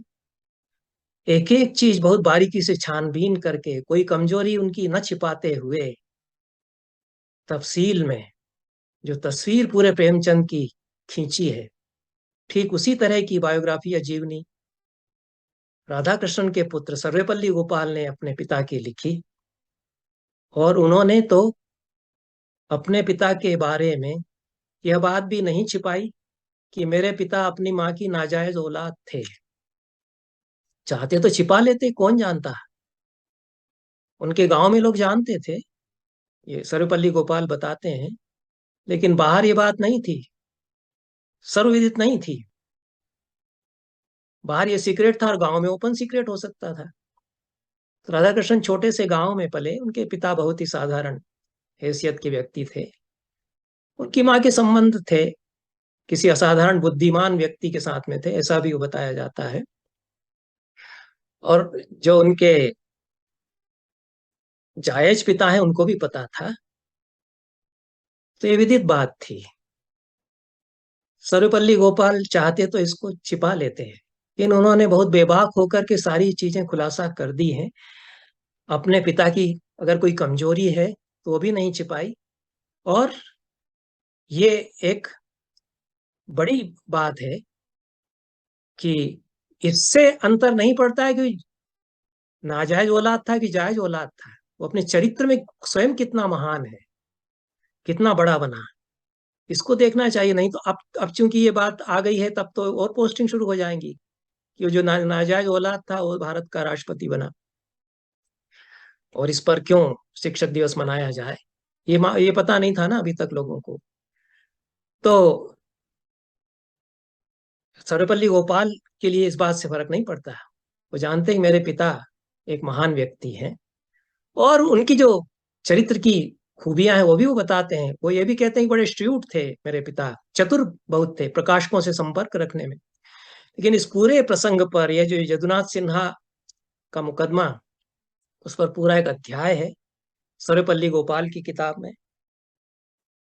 उसको इन लोगों ने तो नहीं ही पढ़ा है, सर्वपल्ली गोपाल का नाम ही नहीं शायद वो जानते हो, या उनकी किताब उन्होंने न देखी हो। तो रामानंद चटर्जी जो इतने बड़े संपादक माने जाते हैं, बंगला पत्रकारिता के और बंगाल में पत्रकारिता के अग्रदूत माने जाते हैं, उन्होंने ऐसा क्यों किया कि यदुनाथ सिन्हा के पत्र राधा कृष्णन पर आरोप लगाने वाले उन्होंने छापे। राधा कृष्णन ने जब उनका प्रतिवाद भेजा तो उन्होंने नहीं छापे। राधा कृष्णन को इससे बड़ी वेदना हुई थी और राधा कृष्ण पर उन्होंने आरोप लगाया लगाया कि आपकी भाषा ठीक नहीं है। ये इतने बड़े व्यक्ति के लिए ये संपादक के रूप में एक नैतिक स्खलन है। लेकिन ऐसा होता है। महावीर प्रसाद द्विवेदी युग प्रवर्तक, समीक्षक और संपादक हैं हिंदी जगत के। उन्होंने निराला की कविता, जो कि बड़ी क्लासिक है, जूही की कली, वो लौटा दी थी और नहीं छापी थी। उसकी निंदा की और निराला की भी निंदा की। उन्होंने तो कालिदास की भी निंदा की। लेकिन महावीर प्रसाद द्विवेदी बड़े समीक्षक हैं, इसमें कोई शक नहीं है। हर बड़े समीक्षक के अपने पूर्वाग्रह हो सकते हैं। रामानंद चटर्जी को थोड़ी सी तकलीफ यह थी कि मद्रास से लड़का सा आकर के बैठ गया। हमारे बंगाली विद्वान क्या नहीं मिल रहे थे आशुतोष मुखर्जी साहब को। एस एन दास गुप्ता वहां बैठा हुआ है, माना हुआ दार्शनिक है और प्रतिष्ठित भी हैं एस एन दास गुप्ता। उनकी उनके 7 खंड इंडियन फिलॉसफी के विदेश से छपे हैं, और उनकी किताब में भी, कम से कम संस्कृत साहित्य की जो इतिहास पर उनकी किताब है उसको तो मैं पलटता हूँ, देखता हूँ, और बड़े विद्वान वो हैं, इसमें कोई संदेह नहीं। वो उसी विभाग में बैठे हुए हैं, वो प्रोफेसर नहीं हो पाए। उनकी उम्र राधा कृष्णन से शायद थोड़ी ज्यादा है, 2 4 5 महीने या 1 आध साल। वो 34 साल के हैं, जो मेरे पास बायोडेटा है इन लोगों का। राधा कृष्णन की उम्र 33 साल है। तो रामानंद चट्टोपाध्याय जो खांटी बंगाली हैं, अपने बंगाली होने पर गर्व उनको है, होना चाहिए। जिस देश की धरती ने रविन्द्रनाथ टैगोर जैसा महान साहित्यकार दिया, जिसने जगदीश चंद्र बोस जैसा महान वैज्ञानिक दिया, और जिसने अ, सत्येंद्र नाथ बोस जैसा वैज्ञानिक दिया देश को, जिन्होंने आइंस्टीन के साथ काम किया, तो उस धरती पर गर्व हो, उसकी परंपरा पर गर्व हो। उसके साथ थोड़ा सा है कि बाहर का आदमी क्यों आए, हमारे देश के सपूतों के ऊपर क्यों बिठाया जाए, ये भावना भी रही होगी, ये भावना थी राधा कृष्णन के विभाग में भी। जो उनके सहयोगी थे, उनको थोड़ी सी ये मन में थी कि हमारे ऊपर आकर के बैठ गया मद्रासी लड़का। हो सकता है एसएन दास गुप्ता के मन में रही हो।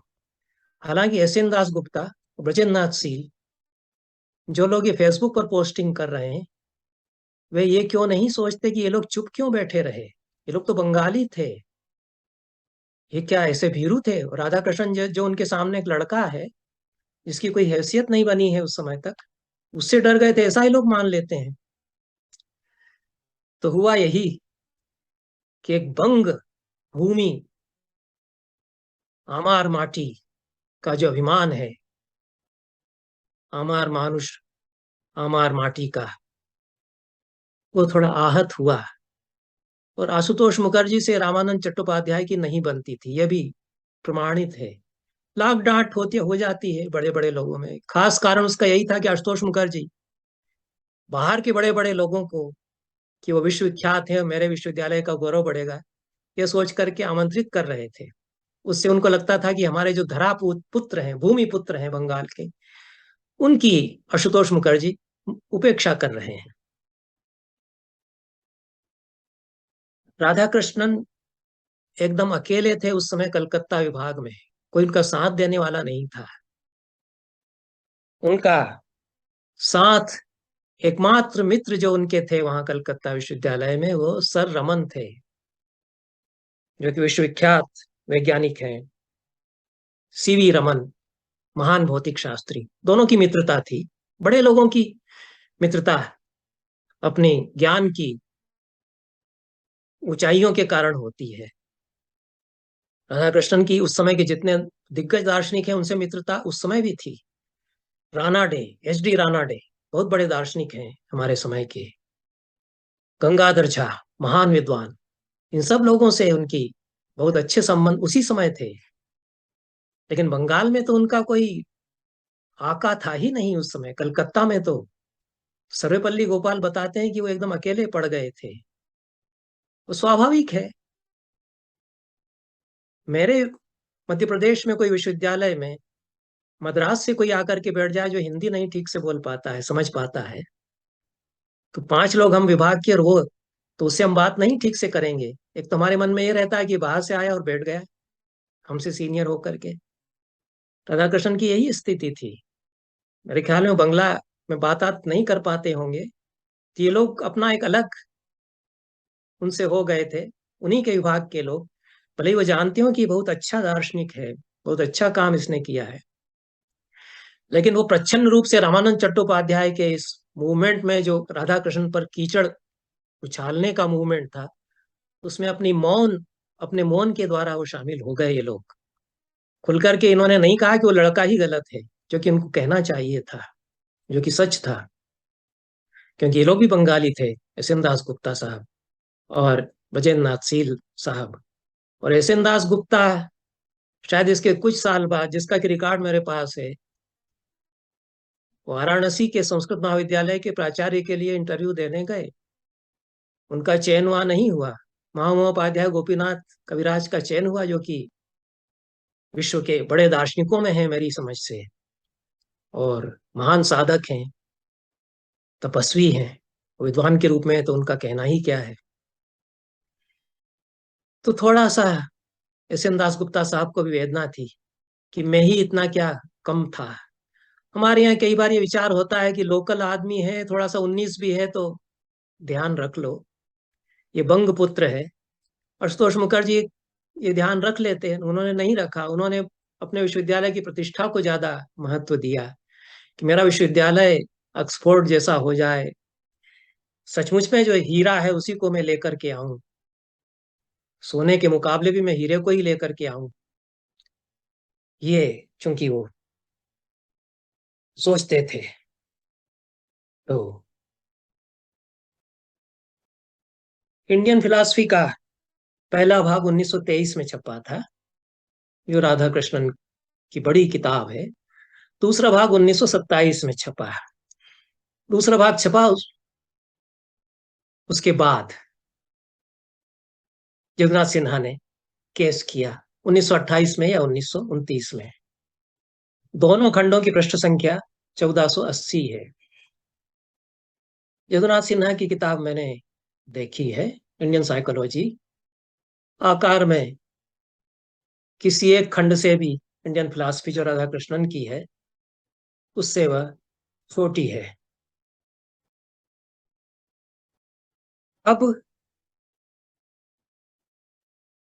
बहुत सारी बातें जो कल्पना से तस्वीर बनाते हुए की गई हैं, एक कल्पना मैं भी कर सकता हूँ जो राधा कृष्णन ने बयान दिया उसके आधार पर।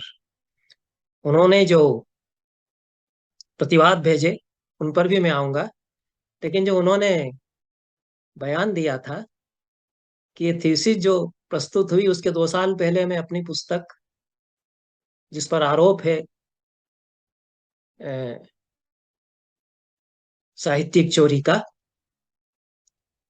वो भेज चुका था उसके पहले। तो मान लीजिए कि वो प्रकाशक के पत्र का सबूत पेश कर देते जब मुकदमा चल रहा था कि ये किताब हमको 1924 में मिल चुकी थी, जो कि संभावना बनती है कि सही हो, तो मामला क्या बनता फिर? जदुनाथ सिन्हा तो मुंह की खा जाते। इसलिए मैं राधा कृष्णन का जो प्रतिवाद है कोर्ट में जो फिर उसमें हुआ उस पर कुछ कहूंगा, और सर्वपल्ली गोपाल इस पूरी घटना की क्या तस्वीर पेश करते हैं उस पर मैं कुछ कहूंगा, जिससे जो दूसरा पक्ष है जिस पर कुछ कहा ही नहीं गया है, जितनी भी फेसबुक की पोस्टिंग आ रही है 6 सितंबर के दिन, पिछले 10 साल से 6 सितंबर को ये पोस्टिंग आ रही है। इस साल अभी सितंबर आया नहीं है, अगले महीने सितंबर आएगा। फिर आप देखिएगा कि 6 सितंबर को या 5, 6, 7 सितंबर को फिर पोस्टिंग आएंगी किसी वेबसाइट पर, किसी कई कई फेसबुक्स पर, कई कई वेबसाइट्स पर शायद, कि क्यों शिक्षक दिवस मनाया जाए ऐसे आदमी को लेकर के, कैसे राष्ट्रपति जो कि ऐसा ऐसा था तथा कथित रूप से वो बन गया राष्ट्रपति, और इत्यादि इत्यादि। तो ये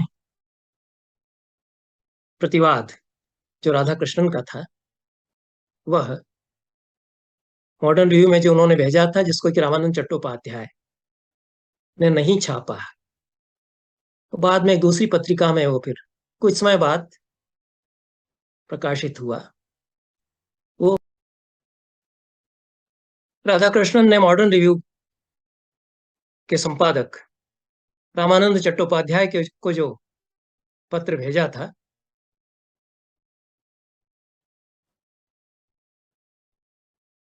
उसको थोड़ा सा यदि वाचन करें, तो जिन लोगों ने ये आरोप लगाया कि उनकी तो अंग्रेजी भी ठीक नहीं थी या उनको अंग्रेजी आती ही नहीं थी, वो मुझे बताएं कि वो कितनी समझे राधा कृष्णन जी की अंग्रेजी। Sir, Ever since I came to Calcutta in March 1921, my writings have been criticized adversely in the pages of your review on several occasions. The first being, as far as I remember, in the issue of April 1921, only 3 weeks after I had joined my post in in the university.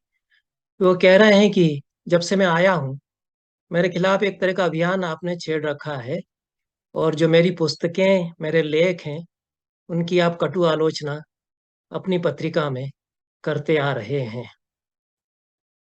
I have been accused of faulty English. मुझ पर यह आरोप लगाया जाता है कि मेरी अंग्रेजी अशुद्ध है।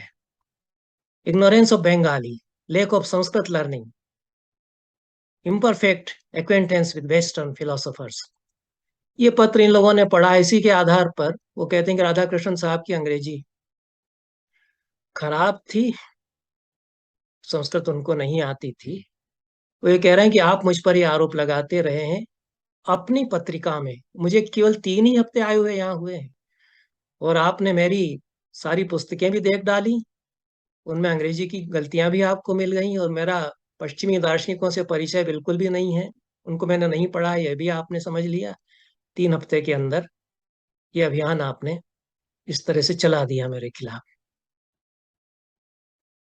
आगे वो लिखते हैं, and exercise such inadequate references, I did not feel called upon even once to reply to these criticisms। कभी आपने मुझसे जवाब नहीं मांगा कि आपका क्या कहना है आपके खिलाफ यह सब जो कटु आलोचना की जा रही है। For I respect the rights of reviewers to hold any options they please regarding works which are public property। जो प्रकाशित किताब है उस पर समीक्षक को अधिकार है कि वो अपना अभिमत दे, लेकिन समीक्षक ने यदि कोई आरोप लगाया है, जिस लेखक की किताब है वो उसके स्पष्टीकरण में कुछ कहता है तो उसको भी मौका दिया जाना चाहिए, जो कि आप मुझे नहीं दे रहे हैं। ये रामानंद चट्टोपाध्याय जो कि बहुत आदरणीय हैं और बड़े संपादक हैं, राधाकृष्णन जो कि एक युवा दार्शनिक हैं, जिनकी की कोई हैसियत कलकत्ता में उस समय नहीं है, न समझी जा रही है, वो सविनय लिखते हैं। आगे वो लिखते हैं कि ये एक मैक्सिम है, would that my enemy right a book, I feel it is not for use to complain. Besides, perhaps it ought to be a matter of satisfaction to me that my writings, uh, of whose shortcomings none is more deeply convinced than myself, have actually stimulated as much criticism and comment in your pages, even though my books on Indian philosophy were not reviewed by you for were not received by you for review according to your statement इन्हें इन्हें issue बाद में कुछ है। राधा कृष्णन कह रहे हैं कि मुझे तो खुशी है कि मेरी पुस्तकों ने इतनी उत्तेजना आप लोगों को प्रदान की कि आप इतनी कटु आलोचना करने के लिए प्रवृत्त हुए, लेकिन इंडियन फिलॉसफी किताब जो मेरी है उसको मैंने आपके मॉडर्न रिव्यू में समीक्षा के लिए भेजा तो आपने उसको स्वीकार नहीं किया कि इस पर हम समीक्षा नहीं करेंगे, अपनी तरफ से समीक्षा उसकी लिख देंगे, लेखक ने जो भेजी है प्रति उसकी समीक्षा कराएं, ऐसा आपने नहीं किया। It is however an altogether different thing when statements are made not merely challenging one's intelligence and scholarship but questioning one's honor। You will pardon me if I depart from a general habit and break my silence for once in view of the extraordinary allegiance made by Mr. Jagannath Sinha and published promptly in the January 1929 number of your review। ये वो कहते हैं कि अभी तक मैं चुप रहा, आप एक लगातार अभियान मेरे खिलाफ छेड़े हुए हैं, मेरे खिलाफ लिखते आ रहे हैं कि मैं बंगाली तो जानता ही नहीं हूँ, अंग्रेजी भी मुझे नहीं आती और संस्कृत भी मैं नहीं जानता इत्यादि। मैं इस पर चुप रहा। मैंने अपनी किताबें आपकी मॉडर्न रिव्यू में समीक्षा के लिए भेजी थी, वो आपने स्वीकार नहीं की। लेकिन अब ये पत्र आपने यदुनाथ सिन्हा का छापा है, जिससे मेरे ऊपर ये आरोप लगाया गया है कि मैंने उनकी थीसिस से कुछ अंश चुरा लिए हैं। ये मुझे विवश इसने कर दिया है कि मैं अपना मौन तोड़ूं। इसके बाद में राधा कृष्णन ने यही कहा है, उन्होंने दो तीन बातें कही इसमें कि जैसे ही ये आरोप भरा हुआ एक स्टेटमेंट आपके मॉडर्न रिव्यू के द्वारा मेरे सामने आया, मैंने कलकत्ता विश्वविद्यालय में दरियाफ्त किया कि मुझे वो थीसिस दी जाए जो मैंने जिसका मैं परीक्षक था और मैंने लौटाई थी, ताकि मैं मिला सकूं कि मेरी किताब में कौन सा अंश उसका मिलता जुलता या नकल किया हुआ आ गया है। मुझे जवाब दिया गया कि वो थीसिस हमारे पास नहीं है। यदुनाथ सिन्हा जिन्होंने थीसिस प्रस्तुत की थी वो सारी प्रतियां ले गए। ये बहुत ही विचित्र बात है, अगर राधा कृष्णन ये सही कह रहे हैं, जो कि लगता है कि कह रहे होंगे। ऐसा कहीं नहीं होता है, अनहोनी है। मैं भी विश्वविद्यालय में 42 साल रहा हूँ। विश्वविद्यालय के एक विभाग में 35 लोगों ने कम से कम मेरे अंडर में पीएचडी की है। थीसिस जब सबमिट की जाती है तो उसकी 5 प्रतियां सबमिट होती हैं। एक केवल छात्र के पास, जो शोध करता है उसके पास रहती है, 4 विश्वविद्यालय में रहती हैं। उनमें से 2 पुस्तकालय को दी जाती हैं, एक विभाग में पहले भेजी जाती थी जो संबंधित विभाग है, एक गाइड के पास रहती है। तो राधा कृष्णन कह रहे हैं कि मैं मांग रहा हूं कि मैं खुद मिला सकूं कि ऐसे कौन से वाक्य उसके आ गए जो यदुनाथ सिन्हा कह रहा है कि कुछ वाक्य उन्होंने मेरे चुरा लिए हैं। या तो यदुनाथ सिन्हा ने नहीं ही कहा था कि पूरी की पूरी उन्होंने नकल मार दी है, जैसा ये लोग सत्यवीर लोग कह रहे हैं, सत्याग्रही लोग कह रहे हैं, जो महान देश सेवक हैं और जो किसके नाम पर शिक्षक दिवस मनाया जाए और किसको राष्ट्रपति बनाया बनाया जाए न बनाया जाए इसका निर्णय कर रहे हैं हमारे समय में। तो यह तो जगन्नाथ सिन्हा ने भी नहीं कहा था। लेकिन राधा कृष्णन ये कह रहे हैं कि वो मुझे थीसिस तक देने को तैयार कोई नहीं हुआ या मुझे नहीं उपलब्ध कराई गई। हुआ ये होगा कि चूंकि सब कुछ बंगाली समाज है और ये अकेले पड़ गए हैं, सीवी रमन को छोड़ के इनके साथ कोई साथ देने वाला है नहीं। सीवी रमन इस मामले में थोड़ी ही साथ देंगे। कोई विज्ञान की बात होती, भौतिक शास्त्र की, तो वो कुछ करते। रविन्द्रनाथ टैगोर समझ रहे थे, ये सर्वपल्ली गोपाल बताते हैं, उन्होंने कहा था भाई ये तो बड़ा अशोभनीय हो रहा है, लेकिन उनकी कोई किसी ने कोई सुनी नहीं। और लोगों ने भी कहा होगा। तो ये तो सब नहीं इसमें बताया जा रहा है। लेकिन राधा कृष्णन अगर ये कह रहे हैं कि थीसिस मैंने मांगी कि मुझे फिर से भेज दी जाए ताकि मैं मिला सकूं कि कौन से वाक्य मैंने चोरी कर लिए थे, जो मैं भी कुछ प्रमाण सहित कह सकूं, तो वो उन्हें प्राप्त नहीं हुई इत्यादि। और उनका स्टेटमेंट, ये जो रिप्लाई आपके सामने है, ये रामानंद चट्टोपाध्याय जी ने लौटा दिया था कि हम इसको नहीं छापेंगे।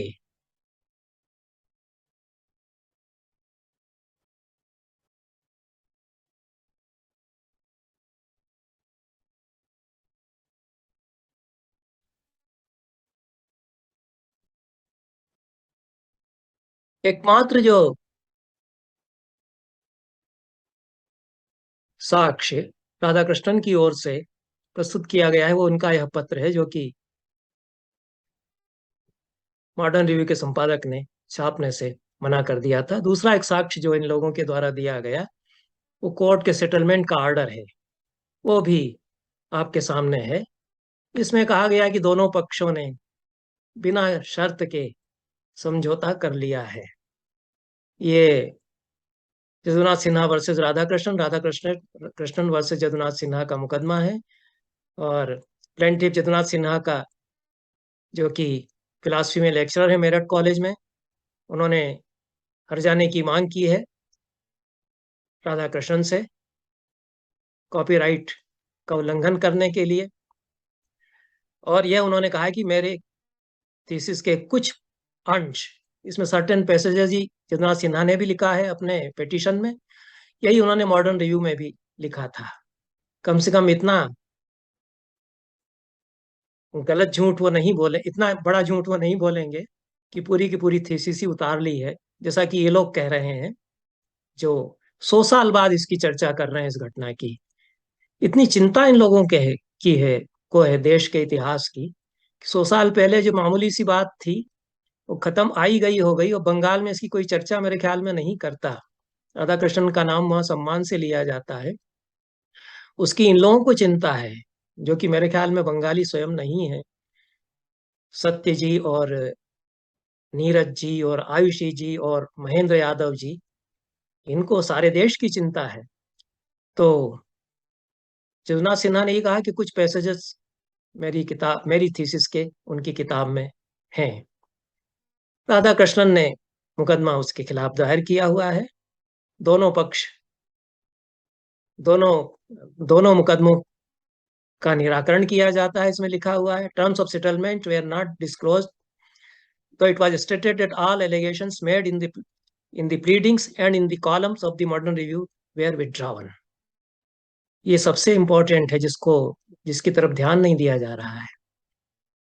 और क्या हुआ होगा इसका अनुमान तो कोर्ट के इस आदेश से किया जा सकता है कि दोनों पक्ष उपस्थित हुए, दोनों ने कहा कि हमने समझौता किया, समझौते की शर्तें कोर्ट के सामने नहीं है, लेकिन ये कहा गया कि जितने आरोप जगन्नाथ सिन्हा ने मॉडर्न रिव्यू में लगाए हैं, मॉडर्न रिव्यू में आरोप केवल जगन्नाथ सिन्हा के ही छपे हैं, राधा कृष्णन के नहीं छपे। कोर्ट ये कह रहा है कि जितने आरोप मॉडर्न रिव्यू के कॉलम्स में लगाए गए हैं, वो सब इस पक्षकार ने वापस ले लिए हैं, और इसलिए मामला सेटल्ड पाया गया। इस बात को तो इस तरह से नहीं कहा जा रहा है जितनी ये पोस्टिंग 6 दिसंबर को प्रकट हो रही है कि शिक्षक दिवस क्यों मनाया जा रहा है। कोर्ट का आदेश भी है, लेकिन इस बात को नहीं कह रहे हैं कि कोर्ट ये कह रहा है कि उन्होंने विड्रा किए अपने सारे चार्जेस। केवल कह देते कि नहीं, चार्जेस तो रहेंगे, मैं समझौता कर लेता हूँ। ये भी तो होता है। बलात्कार का मुकदमा है मालूम है, लेकिन उसने कहा कि मैं नहीं, आरोप में मैं मुकदमा वापस लेती हूँ। तो वापस हो सकता है जहां तक मेरी जानकारी है, लेकिन ये लिखा गया कि मैं विड्रा कर रहा हूँ आरोप अपने। तब फिर ये अनुमान किया जा सकता है कि क्या हुआ होगा।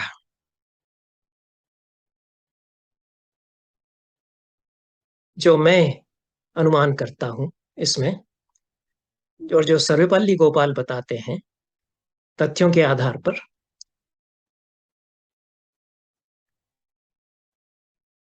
कि ये मुकदमा 4 साल लंबित रहा। इस बीच दर्शन जगत के जो बड़े लोग थे, ख्यातनामा लोग थे, उनको इसकी भनक मिली कि राधा कृष्णन जो एक प्रतिष्ठित विद्वान है, उसको इस तरह से सताया जा रहा है। तो उनके पक्ष में कुछ लोग उठ खड़े हुए। सर्वपल्ली गोपाल बताते हैं कि सर गंगानाथ झा, जो उसमें उत्तर भारत के सबसे शीर्ष पुरुष थे दर्शन और संस्कृत जगत के, और कुप्पू स्वामी शास्त्री, जो दक्षिण के सबसे बड़े पंडित थे, ये दोनों जब मुकदमा चल रहा था तो राधा कृष्णन के पक्ष में बयान देने के लिए आ गए। ये तो बहुत बड़ी तहलका मचा देने वाली बात थी। इन लोगों ने नहीं सोचा था, असल में इन लोगों ने यही नहीं सोचा था कि राधा कृष्णन मुकदमा ठोक देगा खुद भी, उसकी हिम्मत पड़ जाएगी इतनी।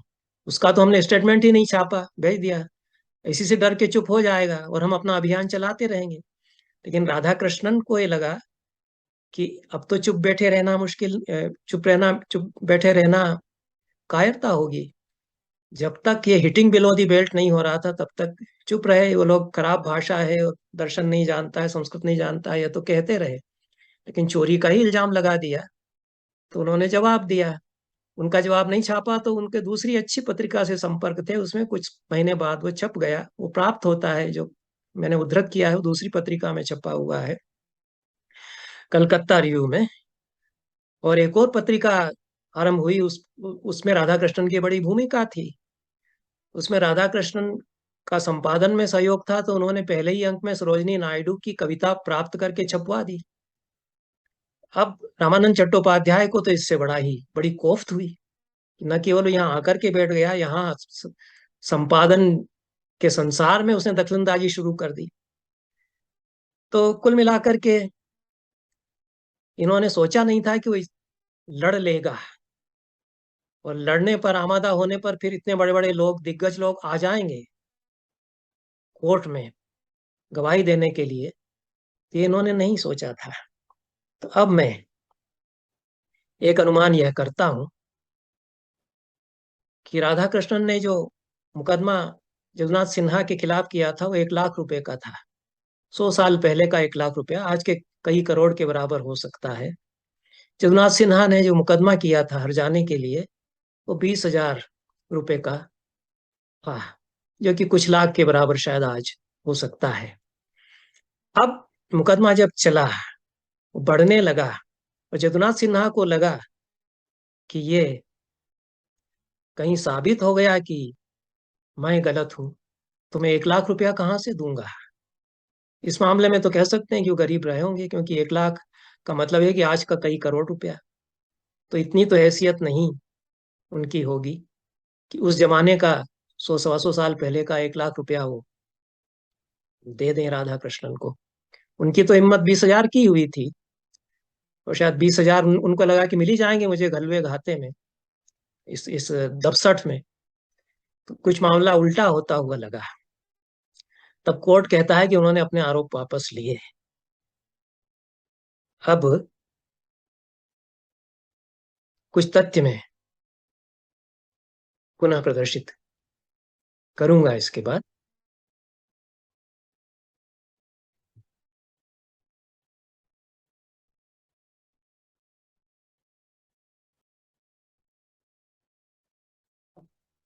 राधा कृष्णन का कहना यह था कि संभव है कि जो संस्कृत के उपनिषदों के या संस्कृत ग्रंथों के उद्धरण है, उनके अंग्रेजी अनुवाद की वाक्यावली मिलती जुलती हो।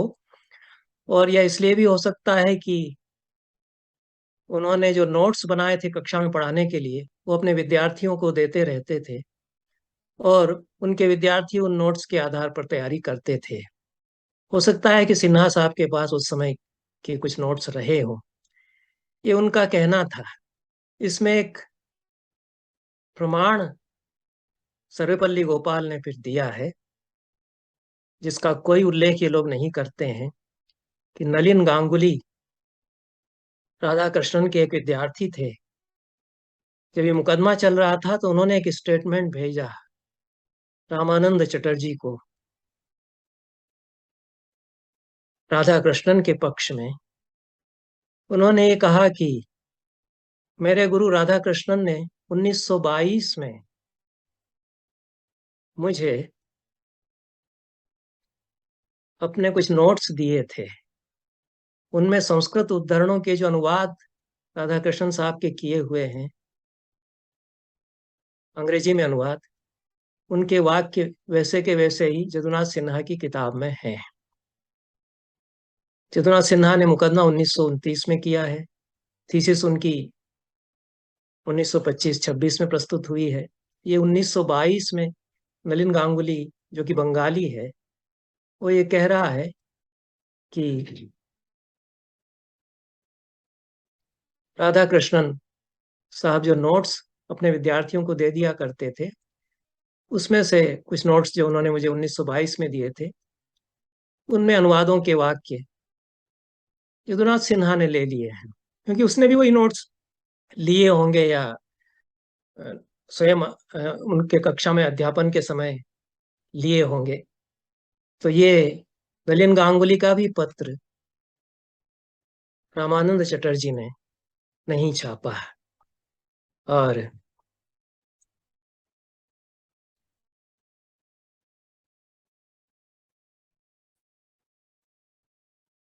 आगे सर्वपल्ली गोपाल बताते हैं कि ये जो राधा कृष्णन के खिलाफ अभियान था, ये यहाँ तक ही नहीं रुका। और रामानंद चट्टोपाध्याय ने जो जगन्नाथ सिन्हा के आरोप थे, उनको बाहर भी पत्र पत्रिकाओं में छपवाना आरंभ किया अपनी प्रतिष्ठा के आधार पर। और यहाँ तक कि मद्रास का जस्टिस नाम से कोई जर्नल था, उसमें उन्होंने छपवा लिया उसको। यदुनाथ सिन्हा ब्राह्मण नहीं थे, तो कुछ ब्राह्मणवाद और गैर ब्राह्मणवाद भी उसमें जुड़ा। और ये नॉन ब्राह्मण पार्टी जो मद्रास की है, उसका एक ऑर्गन था, मुखपत्र था, उसमें ये पत्र उन्होंने छपे। राधा कृष्णन ने 1929 में कलकत्ता हाईकोर्ट में इस सब अभियान के विरोध में मुकदमा दायर किया। सर्वपल्ली गोपाल का कहना है कि मॉडर्न रिव्यू में रामानंद चटर्जी ने पत्र छापे और अन्यत्र भी उनके खिलाफ दुष्प्रचार वो करते रहे। उनके प्रतिवाद उन्होंने नहीं छापे। उनके विद्यार्थी ने जब यह प्रतिवाद भेजा कि राधा कृष्णन साहब के नोट्स जो मेरे पास हैं, उनकी वाक्यावली सिन्हा की किताब में है, थीसिस में है, उसको भी नहीं छापा। तब राधा कृष्णन ने यदुनाथ सिन्हा और मॉडर्न रिव्यू के संपादक पर मुकदमा कर दिया। उससे घबराकर सिन्हा ने काउंटर क्लेम 20,000 रुपए का हर्जाना मांगते हुए लिटरेरी पिरेसी का मुकदमा राधा कृष्णन पर ठोक दिया। अब ये स्थिति उलट जाती है यदि सर्वेपल्ली गोपाल का जो वर्जन है उसको माने कि राधा कृष्णन को सब तरफ से तंग किया जा रहा था, तो उन्होंने 1 लाख रुपए के हर्जाने का मुकदमा सिन्हा पर चलाया। उसके बाद फिर जवाब में सिन्हा ने भी मुकदमा अपना चलाया। क्योंकि किसी ने कोई तिथियां नहीं दी हैं कि किसने मुकदमा अपना पहले दाखिल किया है, तो मुझे ये स्पष्ट नहीं है कि सर्वपल्ली गोपाल कह रहे हैं जो वह सत्य है, या जो राधा कृष्णन कह रहे हैं वो सत्य हो सकता है। दूसरी जो बहुत ही महत्वपूर्ण सूचना सर्वपल्ली गोपाल ने अपनी इस विस्तृत जीवनी में दी है इस पूरे प्रकरण के बारे में, वो यह है कि बंगाल के 5 सबसे बड़े प्रतिष्ठित वकील, जो कि धुरंधर लोग थे अपने क्षेत्र के, वो राधा कृष्ण के पक्ष में पैरवी करने के लिए उठ खड़े हुए थे। और उनके नाम उन्होंने दिए हैं, उनका रिकॉर्ड पूरा दिया है, उनके पत्र का उल्लेख किया है। इसलिए सर्वपल्ली गोपाल किसी तरह का कोई झूठ नहीं प्रचारित कर रहे हैं, मैं मान करके चलता हूं। उन्होंने नाम दिए हैं कि बंगाल के जो प्रतिष्ठित सबसे बड़े जाने माने लोग थे न्याय जगत के उस समय, sir NN Sarkar, advocate general of Bengal and later law member of the government of India, Ashok Rai, who followed Sarkar in both these post. NN Sarkar जो कि एडवोकेट जनरल थे बंगाल के, और अशोक राय जो कि एडवोकेट जनरल बाद में बने और गवर्नमेंट ऑफ इंडिया के भी लॉ मेंबर बने। शरद बोस बहुत बड़ी हस्ती है, सुभाष चंद्र बोस के भाई, जो कि स्वयं बड़े क्रांतिकारी रहे। वो बहुत दबंग थे, वो कांग्रेस में भी वो रहे।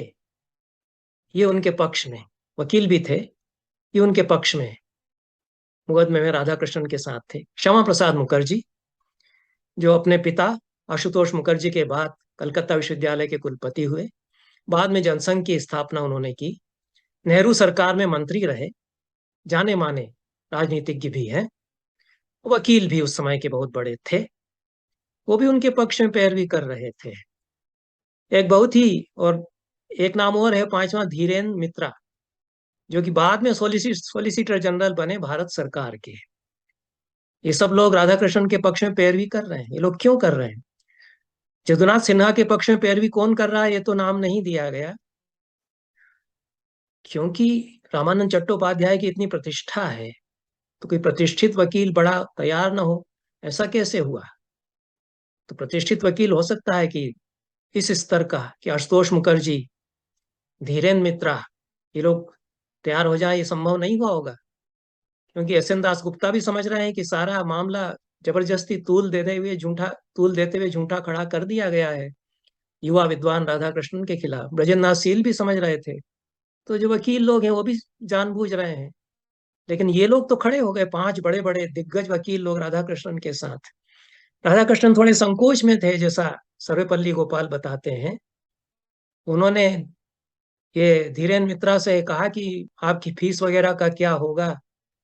तो ये पत्र है उनका जो सर्वपल्ली गोपाल ने इन्वर्टेड कामा में उद्धृत किया है। मैं समझता हूँ कि ये गलत वो नहीं कर रहे होंगे। उन्होंने लिखा कि you are the guest of Bengal and have brought honour to this province. It is our duty to look after you. आप बंगाल के सम्मान्य अतिथि हैं और आपकी देखभाल हमारी जिम्मेदारी है। तो हम आपसे कोई फीस नहीं लेंगे, ये उन्होंने कहा। सर्वपल्ली गोपाल, उनकी भी अंग्रेजी देख लीजिए। राधा कृष्णन की जो अंग्रेजी है वो तो एक पत्र में देखी, उसको ही थोड़ा समझ के बता दें मुझको। नीरज राजवंशी, आयुषी जैन, महेंद्र यादव जी आदि और उस स्तर की अंग्रेजी लिखने वाले अब कम मिलते हैं। लेकिन सर्वपल्ली गोपाल जो उनके बेटे हैं वो लिखते हैं, obviously the Bengal chauvinism which corroded Chatterjee's spirit was not a widespread disease। ये जो बंगाली दंभ है, ये एक कोई महामारी की बीमारी की तरह सारे बंगाल में नहीं फैला था कि सभी बुद्धिजीवी लोग खड़े हो जाते हैं इस गलत पक्ष के साथ में। Radha Krishnan himself was deeply moved by this response. Radha Krishnan बड़े अभिभूत हुए, क्योंकि ऐसी उनकी हैसियत नहीं थी कि इतने बड़े बड़े वकील लोगों की हजारों की फीस उस समय दे सकें। तो वो लिखते हैं सर्वपल्ली गोपाल कि इस संकट के समय में इतने बड़े वकीलों ने जो उनके साथ निभाई है मित्रता अपने कैरियर के इस क्राइसिस के दौरान में, ये वो लिखते हैं कि बंगाल के लिए उनके मन में हमेशा इसके लिए आदर बना रहा, and always felt more at home in Bengal than any other part of India. तो ये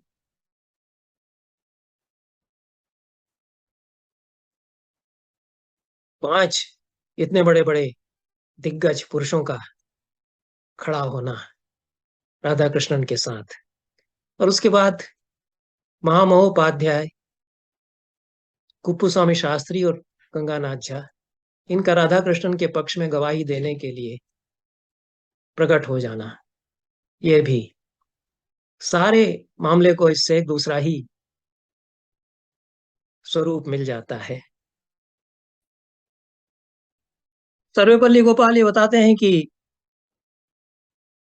सर गंगानाथ झा और महामहोपाध्याय कुप्पू स्वामी शास्त्री जब आ गए कलकत्ता में, तो उसे राधा कृष्ण का पक्ष बहुत ही अधिक मजबूत हो गया था और दूसरे पक्ष को लगा था कि हो सकता है कि मुंह की खाना पड़े।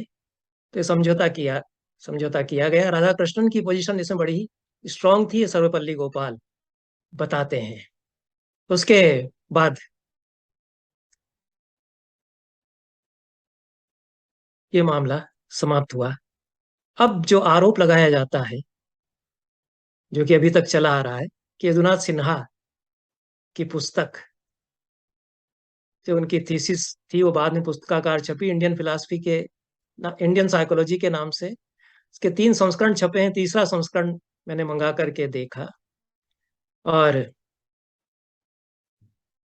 इंडियन फिलॉसफी में पढ़ता रहा हूँ, जो राधा कृष्णन साहब की किताब है, उसको मैंने फिर से देखा। यदुनाथ सिन्हा की किताब इंडियन साइकोलॉजी के बारे में है। उसमें परसेप्शन या प्रत्यक्ष प्रमाण पर ही पूरी चर्चा है। प्रत्यक्ष का बोध कैसे होता है, इस पर चर्चा है। राधा कृष्णन की किताब में सारे छहों के छहों दर्शनों का विस्तार से विवरण और क्रिटिक है, समीक्षा है। दोनों में साम्य नहीं है। तो जितना मैं दोनों पुस्तकों को देख करके कह सकता हूँ, मैं समझता हूँ कि सारा मामला एक वितंडा की तरह, एक झूठे घटाटोप की तरह से खड़ा किया गया और इसमें तथ्य नहीं था। मेरा एक अनुमान है कि जब अपनी स्थिति बहुत कमजोर होती दिखी, तो हो सकता है कि यदुनाथ सिन्हा ही गिड़गिड़ाए होंगे श्यामा प्रसाद मुखर्जी और दूसरे गणमान्य लोगों के सामने कि अब समझौता करा दीजिए। ये ज्यादा विश्वसनीय लगता है मुझे। और इस तरह से समझौता किया गया।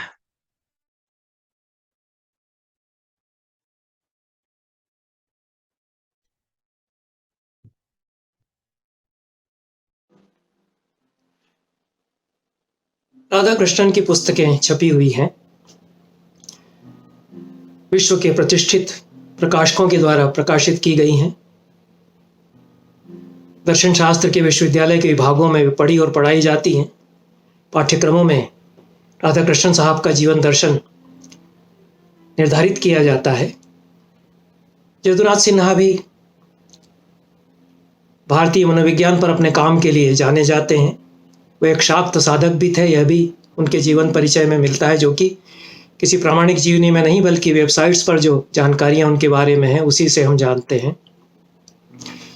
तो ये मामला इस तरह से समाप्त कर लिया गया कि यदुनाथ सिन्हा ने अपने आरोप वापस ले लिए और राधा कृष्णन ने कोई हर्जाना उनको दिया था इसका तो कहीं कोई उल्लेख नहीं प्राप्त होता है, जैसा कि दावा उनको चोर बताने वाले लोगों की तरफ से किया जा रहा है।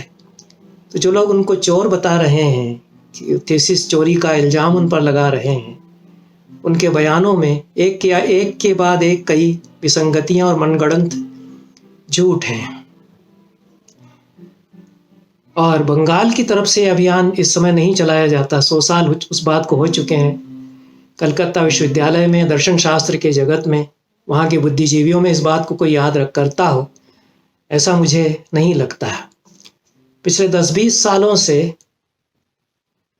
कुछ लोगों के द्वारा ये निरंतर द्वेषपूर्ण अभियान के तहत इस तरह की पोस्टिंग्स वेबसाइट्स पर और फेसबुक पर की जाती हैं और हर साल की जाती हैं।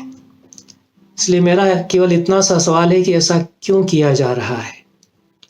ये एक बड़े षड्यंत्र का हिस्सा मैं मानता हूँ, और यह षड्यंत्र जो अंग्रेज साजिश रच कर के गए थे उसके सातत्य में है। अंग्रेजों ने अपनी औपनिवेशिक नीति के तहत हमको एक अंधकार में धकेल दिया। उन्होंने हमसे हमारे 14वीं शताब्दी से 18वीं शताब्दी तक के अतीत को छीन लिया।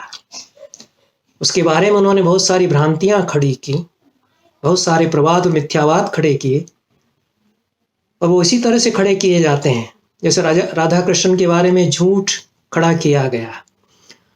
पूरी शिक्षा नीति, अंग्रेजी शिक्षा नीति, उसमें जिस तरह का इतिहास लिखा जा रहा है, उसमें जिस तरह से 600 सालों का हमारा आसन्न इतिहास न केवल विस्थापित किया गया बल्कि उसको हमारा एक कलंकित इतिहास और दास्ता का इतिहास बता करके प्रचारित किया गया, जो कि एक बड़ी उपलब्धियों का, भारतीय कला, भारतीय संस्कृति, भारतीय साहित्य की बड़ी उपलब्धियों का काल था, प्रकर्ष का काल भी था।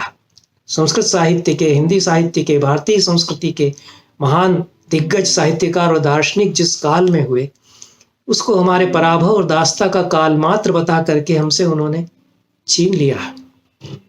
हमको ये बताया जाता रहा कि वेद पुराण प्राचीन आपके पास है, पिछले 400-500 सालों से आप रोंदे गए, कुचले गए विदेशियों के द्वारा। ऐसे लोग हैं जिन पर राज करने के लिए, जिनका उद्धार करने के लिए हम लोग हैं। उन लोगों के द्वारा ये बताया गया जो कि खुद लुटेरे थे और बनिए थे, और इस देश की ज्ञान संपदा को भी जिन्होंने काफी दोहन किया। अब ये किया जा रहा है कि वो 500 साल का अतीत तो जो छिन गया है वह गया ही।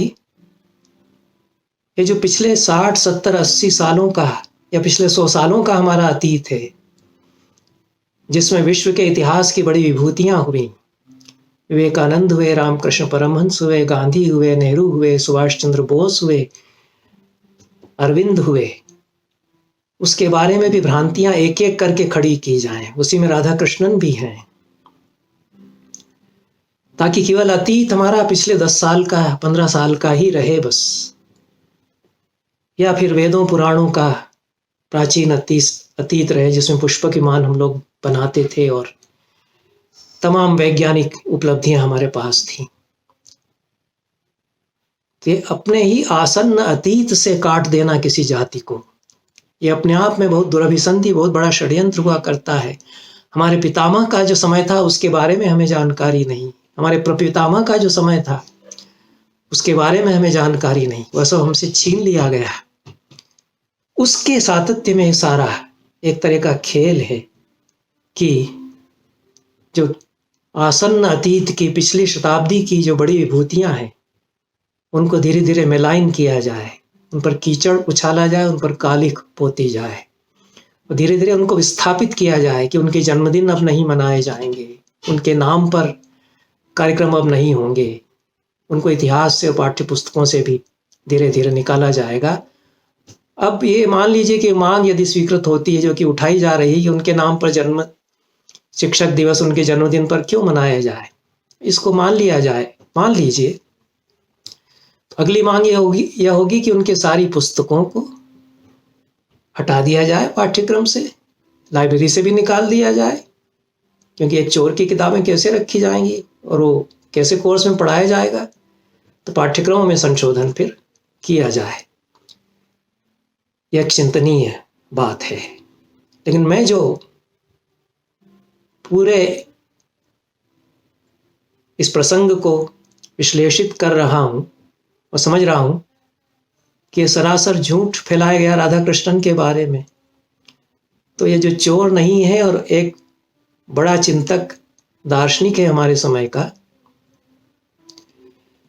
क्योंकि यह तो मैं दावे के साथ कह सकता हूं, जो लोग ये लिख रहे हैं उन्होंने तो राधा कृष्णन को नहीं देखा, मैंने भी उनको देखा और सुना नहीं है, लेकिन मैं उन लोगों के साथ जरूर रहा हूं जो उनके साथ रहे हैं, जिन्होंने जो उनके व्याख्यान सुनते थे, और वो हमारे समय के वो भी बड़े युग पुरुष, बड़े चिंतक हैं। कपिला वात्स्यायन, उनके लेख, उनके व्याख्यान आप पढ़ लीजिए, वो जिस तरह से राधा कृष्णन का स्मरण करती हैं, जिस तरह से राधा कृष्णन धारा प्रवाह अंग्रेजी में बोलते थे तो लोग मंत्रमुग्ध होकर के उनको सुनते थे, जिस तरह से वह फिलॉसफी निर्मित करते थे, जिस तरह से वे पश्चिम को चुनौती देते थे अपने व्याख्यानों में और अपने लेखन में, और जिस तरह से भारतीय दर्शन को वे व्याख्यायित कर रहे थे, उसके कारण उनके समकालीन, जो हमारे समकालीन भी हैं, वो हमको बताते हैं।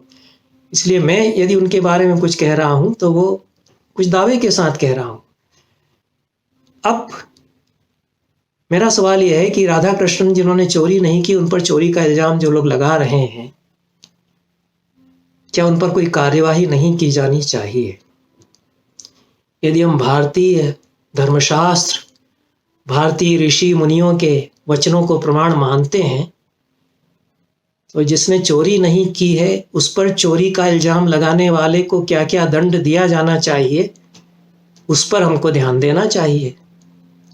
कौटिल्य अपने अर्थशास्त्र में पूरा एक प्रकरण लिखते हैं कि अचोर को चोर बताने वाले को क्या सजा किस तरह की दी जानी चाहिए।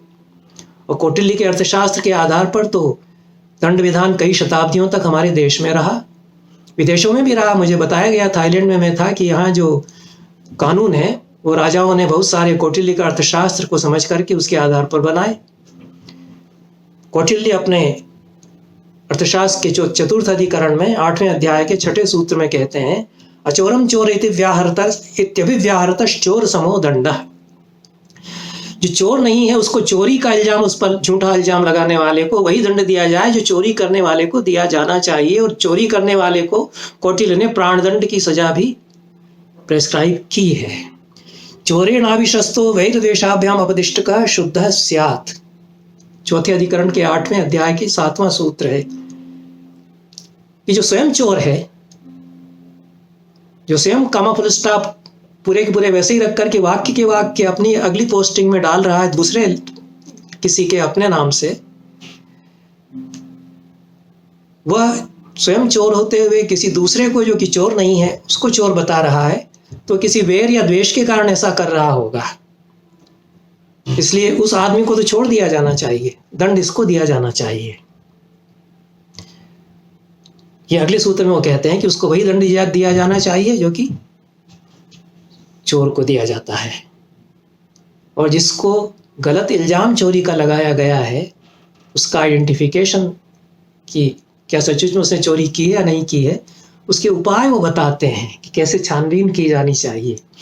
मैंने भी कुछ छानबीन तो की ही है, राधा कृष्णन की जीवनियाँ पढ़ करके, उनके खुद के बयान देख करके, उनके बारे में अन्य लोगों के साक्ष्य सामने रखते हुए पूरे हमारे धर्मशास्त्र में वाणी, कटुवाणी और निंदा वाणी के द्वारा करना किसी पूज्य जन की, इसको कॉग्निजेबल ऑफेंस माना गया मनुस्मृति में। इसको वाक पारुष्य कहा जाता है। व्यावहारिक जीवन में किसी सम्माननीय व्यक्ति को अकारण गाली देने से उसके सम्मान को यदि ठेस पहुंचती है, उसकी भावनाएं आहत होती हैं, उसकी मान मर्यादा को ठेस पहुंचती है, तो वहाँ ऐसी भाषा का प्रयोग एक दंडनीय अपराध माना जाएगा। इसको वाक पारुष्य हमारे क्रिमिनल लॉ के अंतर्गत मनुस्मृति में, चाणक्य में, याज्ञवल्क्य की स्मृति में और नारद स्मृति में कहा गया। मनु अपने 8वें अध्याय में कहते हैं, अत ऊर्ध्वं प्रवक्ष्यामि वाक पारुष्य निर्णयम् शतम ब्राह्मणम् आकृष्य क्षत्रियो दंडमर्हति। यदि क्षत्रिय किसी ब्रह्मज्ञानी को, ज्ञानी व्यक्ति को निंदा करता है, चिल्ला चिल्ला कर उससे कहता है, कुछ अपमानित करता है, तो 100 पण का जुर्माना उस पर लगाया जाए। और कोई दूसरी कैटेगरी का आदमी करता है तो उसको प्राणदंड दिया जाए। ये भी आगे मनु कहते हैं, क्योंकि वहां तो हायरार्की या पदानुक्रम है। पदानुक्रम जैसा हम मानते हैं कि जाति के आधार पर, जन्म के आधार पर नहीं है, बल्कि गुण और कर्म के आधार पर है, तो किसी ज्ञानी, दार्शनिक, महान व्यक्ति पर यदि आरोप लगाता है बहुत ही निचली कैटेगरी का आदमी, तब तो उसको प्राणदंड ही दिया जाना चाहिए। ये तो मनु कहते हैं। मनु भी तो एक बड़े ज्ञानी हैं और उन पर विचार करना चाहिए। बहुत लंबा ये प्रकरण है मनुस्मृति के 8वें अध्याय में कि कितनी कितनी सजाएं दी जाएंगी, यहाँ तक कि किसी शारीरिक दृष्टि से चुनौती प्राप्त व्यक्ति को काना, लूला, लंगड़ा भी कह दिया जाए तो उसके लिए सजा का विधान है। अपनी भाषा से हम कितनी क्षति करते हैं, इसको हमारे ऋषियों ने, मुनियों ने, विचारकों ने जाना और समझा कि हम एक नरक रचते हैं, तो ऐसा नरक रचने वाले को कड़ी सजा दी जानी चाहिए। इससे पूरा पर्यावरण समाज का बिगड़ता है, मनस्थितियां बिगड़ जाती हैं, अतः पतन नैतिक रूप से हमारा होता है। तो मैं तो प्राचीन मुनियों के उदाहरण दे रहा हूं, मैं तो किसी की निंदा नहीं कर रहा हूं। निंदा जिनकी की गई है उसकी छानबीन केवल कर रहा हूं, लेकिन विचार इस पर जरूर किया जाना चाहिए। बहुत विस्तार से है, इसके मैं विवरण छोड़ रहा हूं कि नारद क्या कहते हैं। ईर्ष्या, द्वेष के वशीभूत होकर जाति, समाज या राष्ट्र या किसी व्यक्ति के विरुद्ध वक्तव्य देने वाला वाक पारुष्य का दोषी माना जाएगा और उसको ये सजाएं दी जाएंगी। याज्ञवल्क्य की स्मृति में भी व्यवहाराध्याय में विस्तार से इसी प्रकार के दंड विधान निर्धारित किए गए हैं। कौटिल्य के अर्थशास्त्र में भी वाक पारुष्य मतलब निंदात्मक वाणी का प्रयोग, अचोर को ये चोर नहीं है उसको चोर बताने का, ये अपराध माना गया है। महाभारत में एक प्रसंग आता है कि अर्जुन अपने बड़े भाई युधिष्ठिर की हत्या करने के लिए उतारू हो जाते हैं। तलवार खींचकर वो उनका गला काटने के लिए तैयार हो जाते हैं, क्योंकि उन्होंने प्रतिज्ञा कर रखी है कि मेरे गांडीव की जो निंदा करेगा या जो ये कहेगा कि तुम अपना गांडीव फेंक दो, इसका क्या काम है, उसको मैं मौत के घाट उतार दूंगा। और अर्जुन अपने घायल बिस्तर पर पड़े हुए बड़े भाई को देखने युद्ध छोड़कर बीच में चले आए। कर्ण से उनका संग्राम जारी था, उनको चिंता हुई और भीम के कहने पर वो अपने बड़े भाई को देखने के लिए चले आए। युधिष्ठिर इस आशा में थे कि कर्ण का वध करके आए होंगे। कर्ण ने, जिसने मुझे ऐसा घायल कर दिया, छलनी कर दिया है मेरे शरीर को, एक एक शरीर का मेरा रोम रोम उसने बाणों से बींद दिया है, उसको अर्जुन अब मार करके आया होगा। तो खुशी से वो उनका स्वागत करते हैं पहले कि अच्छा हुआ तुमने उसको मार डाला, उसने मुझे बड़ा सता दिया आज तो युद्ध में। अर्जुन कहते हैं कि नहीं, मैं उसको अभी मार करके नहीं आया हूं, मैं तो आपका हालचाल लेने चला आया, मैं जाकर के फिर से युद्ध करूंगा। तो एकदम से क्रोध हो आता है युधिष्ठिर को। वो कह देते हैं कि अब तुम्हारे इस गांडी का क्या फायदा, बिना मारे मेरे इस इतने बड़े शत्रु को तुम चले आए हो मुझे देखने के लिए। तो अर्जुन तलवार खींच लेते हैं कि जिसने ऐसा कहा कि गांडी फेंक दो उसको तो मैं मार डालूंगा। कृष्ण कहते हैं कि ये क्यों कर रहे हो? अर्जुन कहते हैं कि वो होंगे बड़े भाई, लेकिन मैंने तो प्रतिज्ञा कर रखी है, तो मैं उनको मारूंगा। तो कृष्ण कहते हैं कि ऐसा अनर्थ मत करो। किसी बड़े व्यक्ति को, पूज्य व्यक्ति को आपके स्थान पर तुम कह देना और उसकी कुछ निंदा कर देना उसके वध के समान अपराध होता है। तो तुम्हारी ऐसी ही बड़ी ख्वाहिश है कि मैं इनका वध कर दूं, तो इनको कुछ तुम जली कटी सुना दो और आप भगवान न कह करके तुम कह दो, तुम्हारी प्रतिज्ञा पूरी हो जाएगी। तुमको तो अपनी प्रतिज्ञा पूरी करना है। तब अर्जुन को समझ में आ जाता है कि हाँ, प्रतिज्ञा तो हम नहीं तोड़ सकते, लेकिन ये रास्ता अच्छा बता रहे हैं। तो वो युधिष्ठिर को कुछ 10-5 श्लोक उसमें हैं जिसमें कि वो तुम कहते हैं कि तुमने ऐसा किया, तुमने जुए में सब हार दिया, कुछ इस तरह की बातें सुनाते हैं। युधिष्ठिर को भी तब तक समझ में आ जाता है कि मेरे मुंह से ज़्यादा कुछ निकल गया। चुपचाप वो सुनते हैं। अर्जुन जब सुना देते हैं तो उनको बहुत पछतावा होता है। तब वो तलवार निकाल के अपना गला काटने को उतारू हो जाते हैं, ये तो मैंने ब्रह्म हत्या के समान पातक कर दिया। तब कृष्ण उनको फिर समझाते हैं कि ये सब मत करो, ये सब ठीक हो गया, युधिष्ठिर ने तुम्हें क्षमा कर दिया, तुम्हारी प्रतिज्ञा पूरी हुई। युधिष्ठिर भी कहते हैं कि कोई बात नहीं। लेकिन ये जो पूरा प्रसंग है कि अपने बड़े भाई को, युधिष्ठिर जैसे पूज्य व्यक्ति को तुम कह देना और उनकी निंदा कर देना भी ब्रह्म हत्या के समान पातक उस समय माना गया। तो हमारे यहाँ तो ये पातक निरंतर किया जा रहा है। पाप के पंख में हम लोग लिथड़ते चले जा रहे हैं।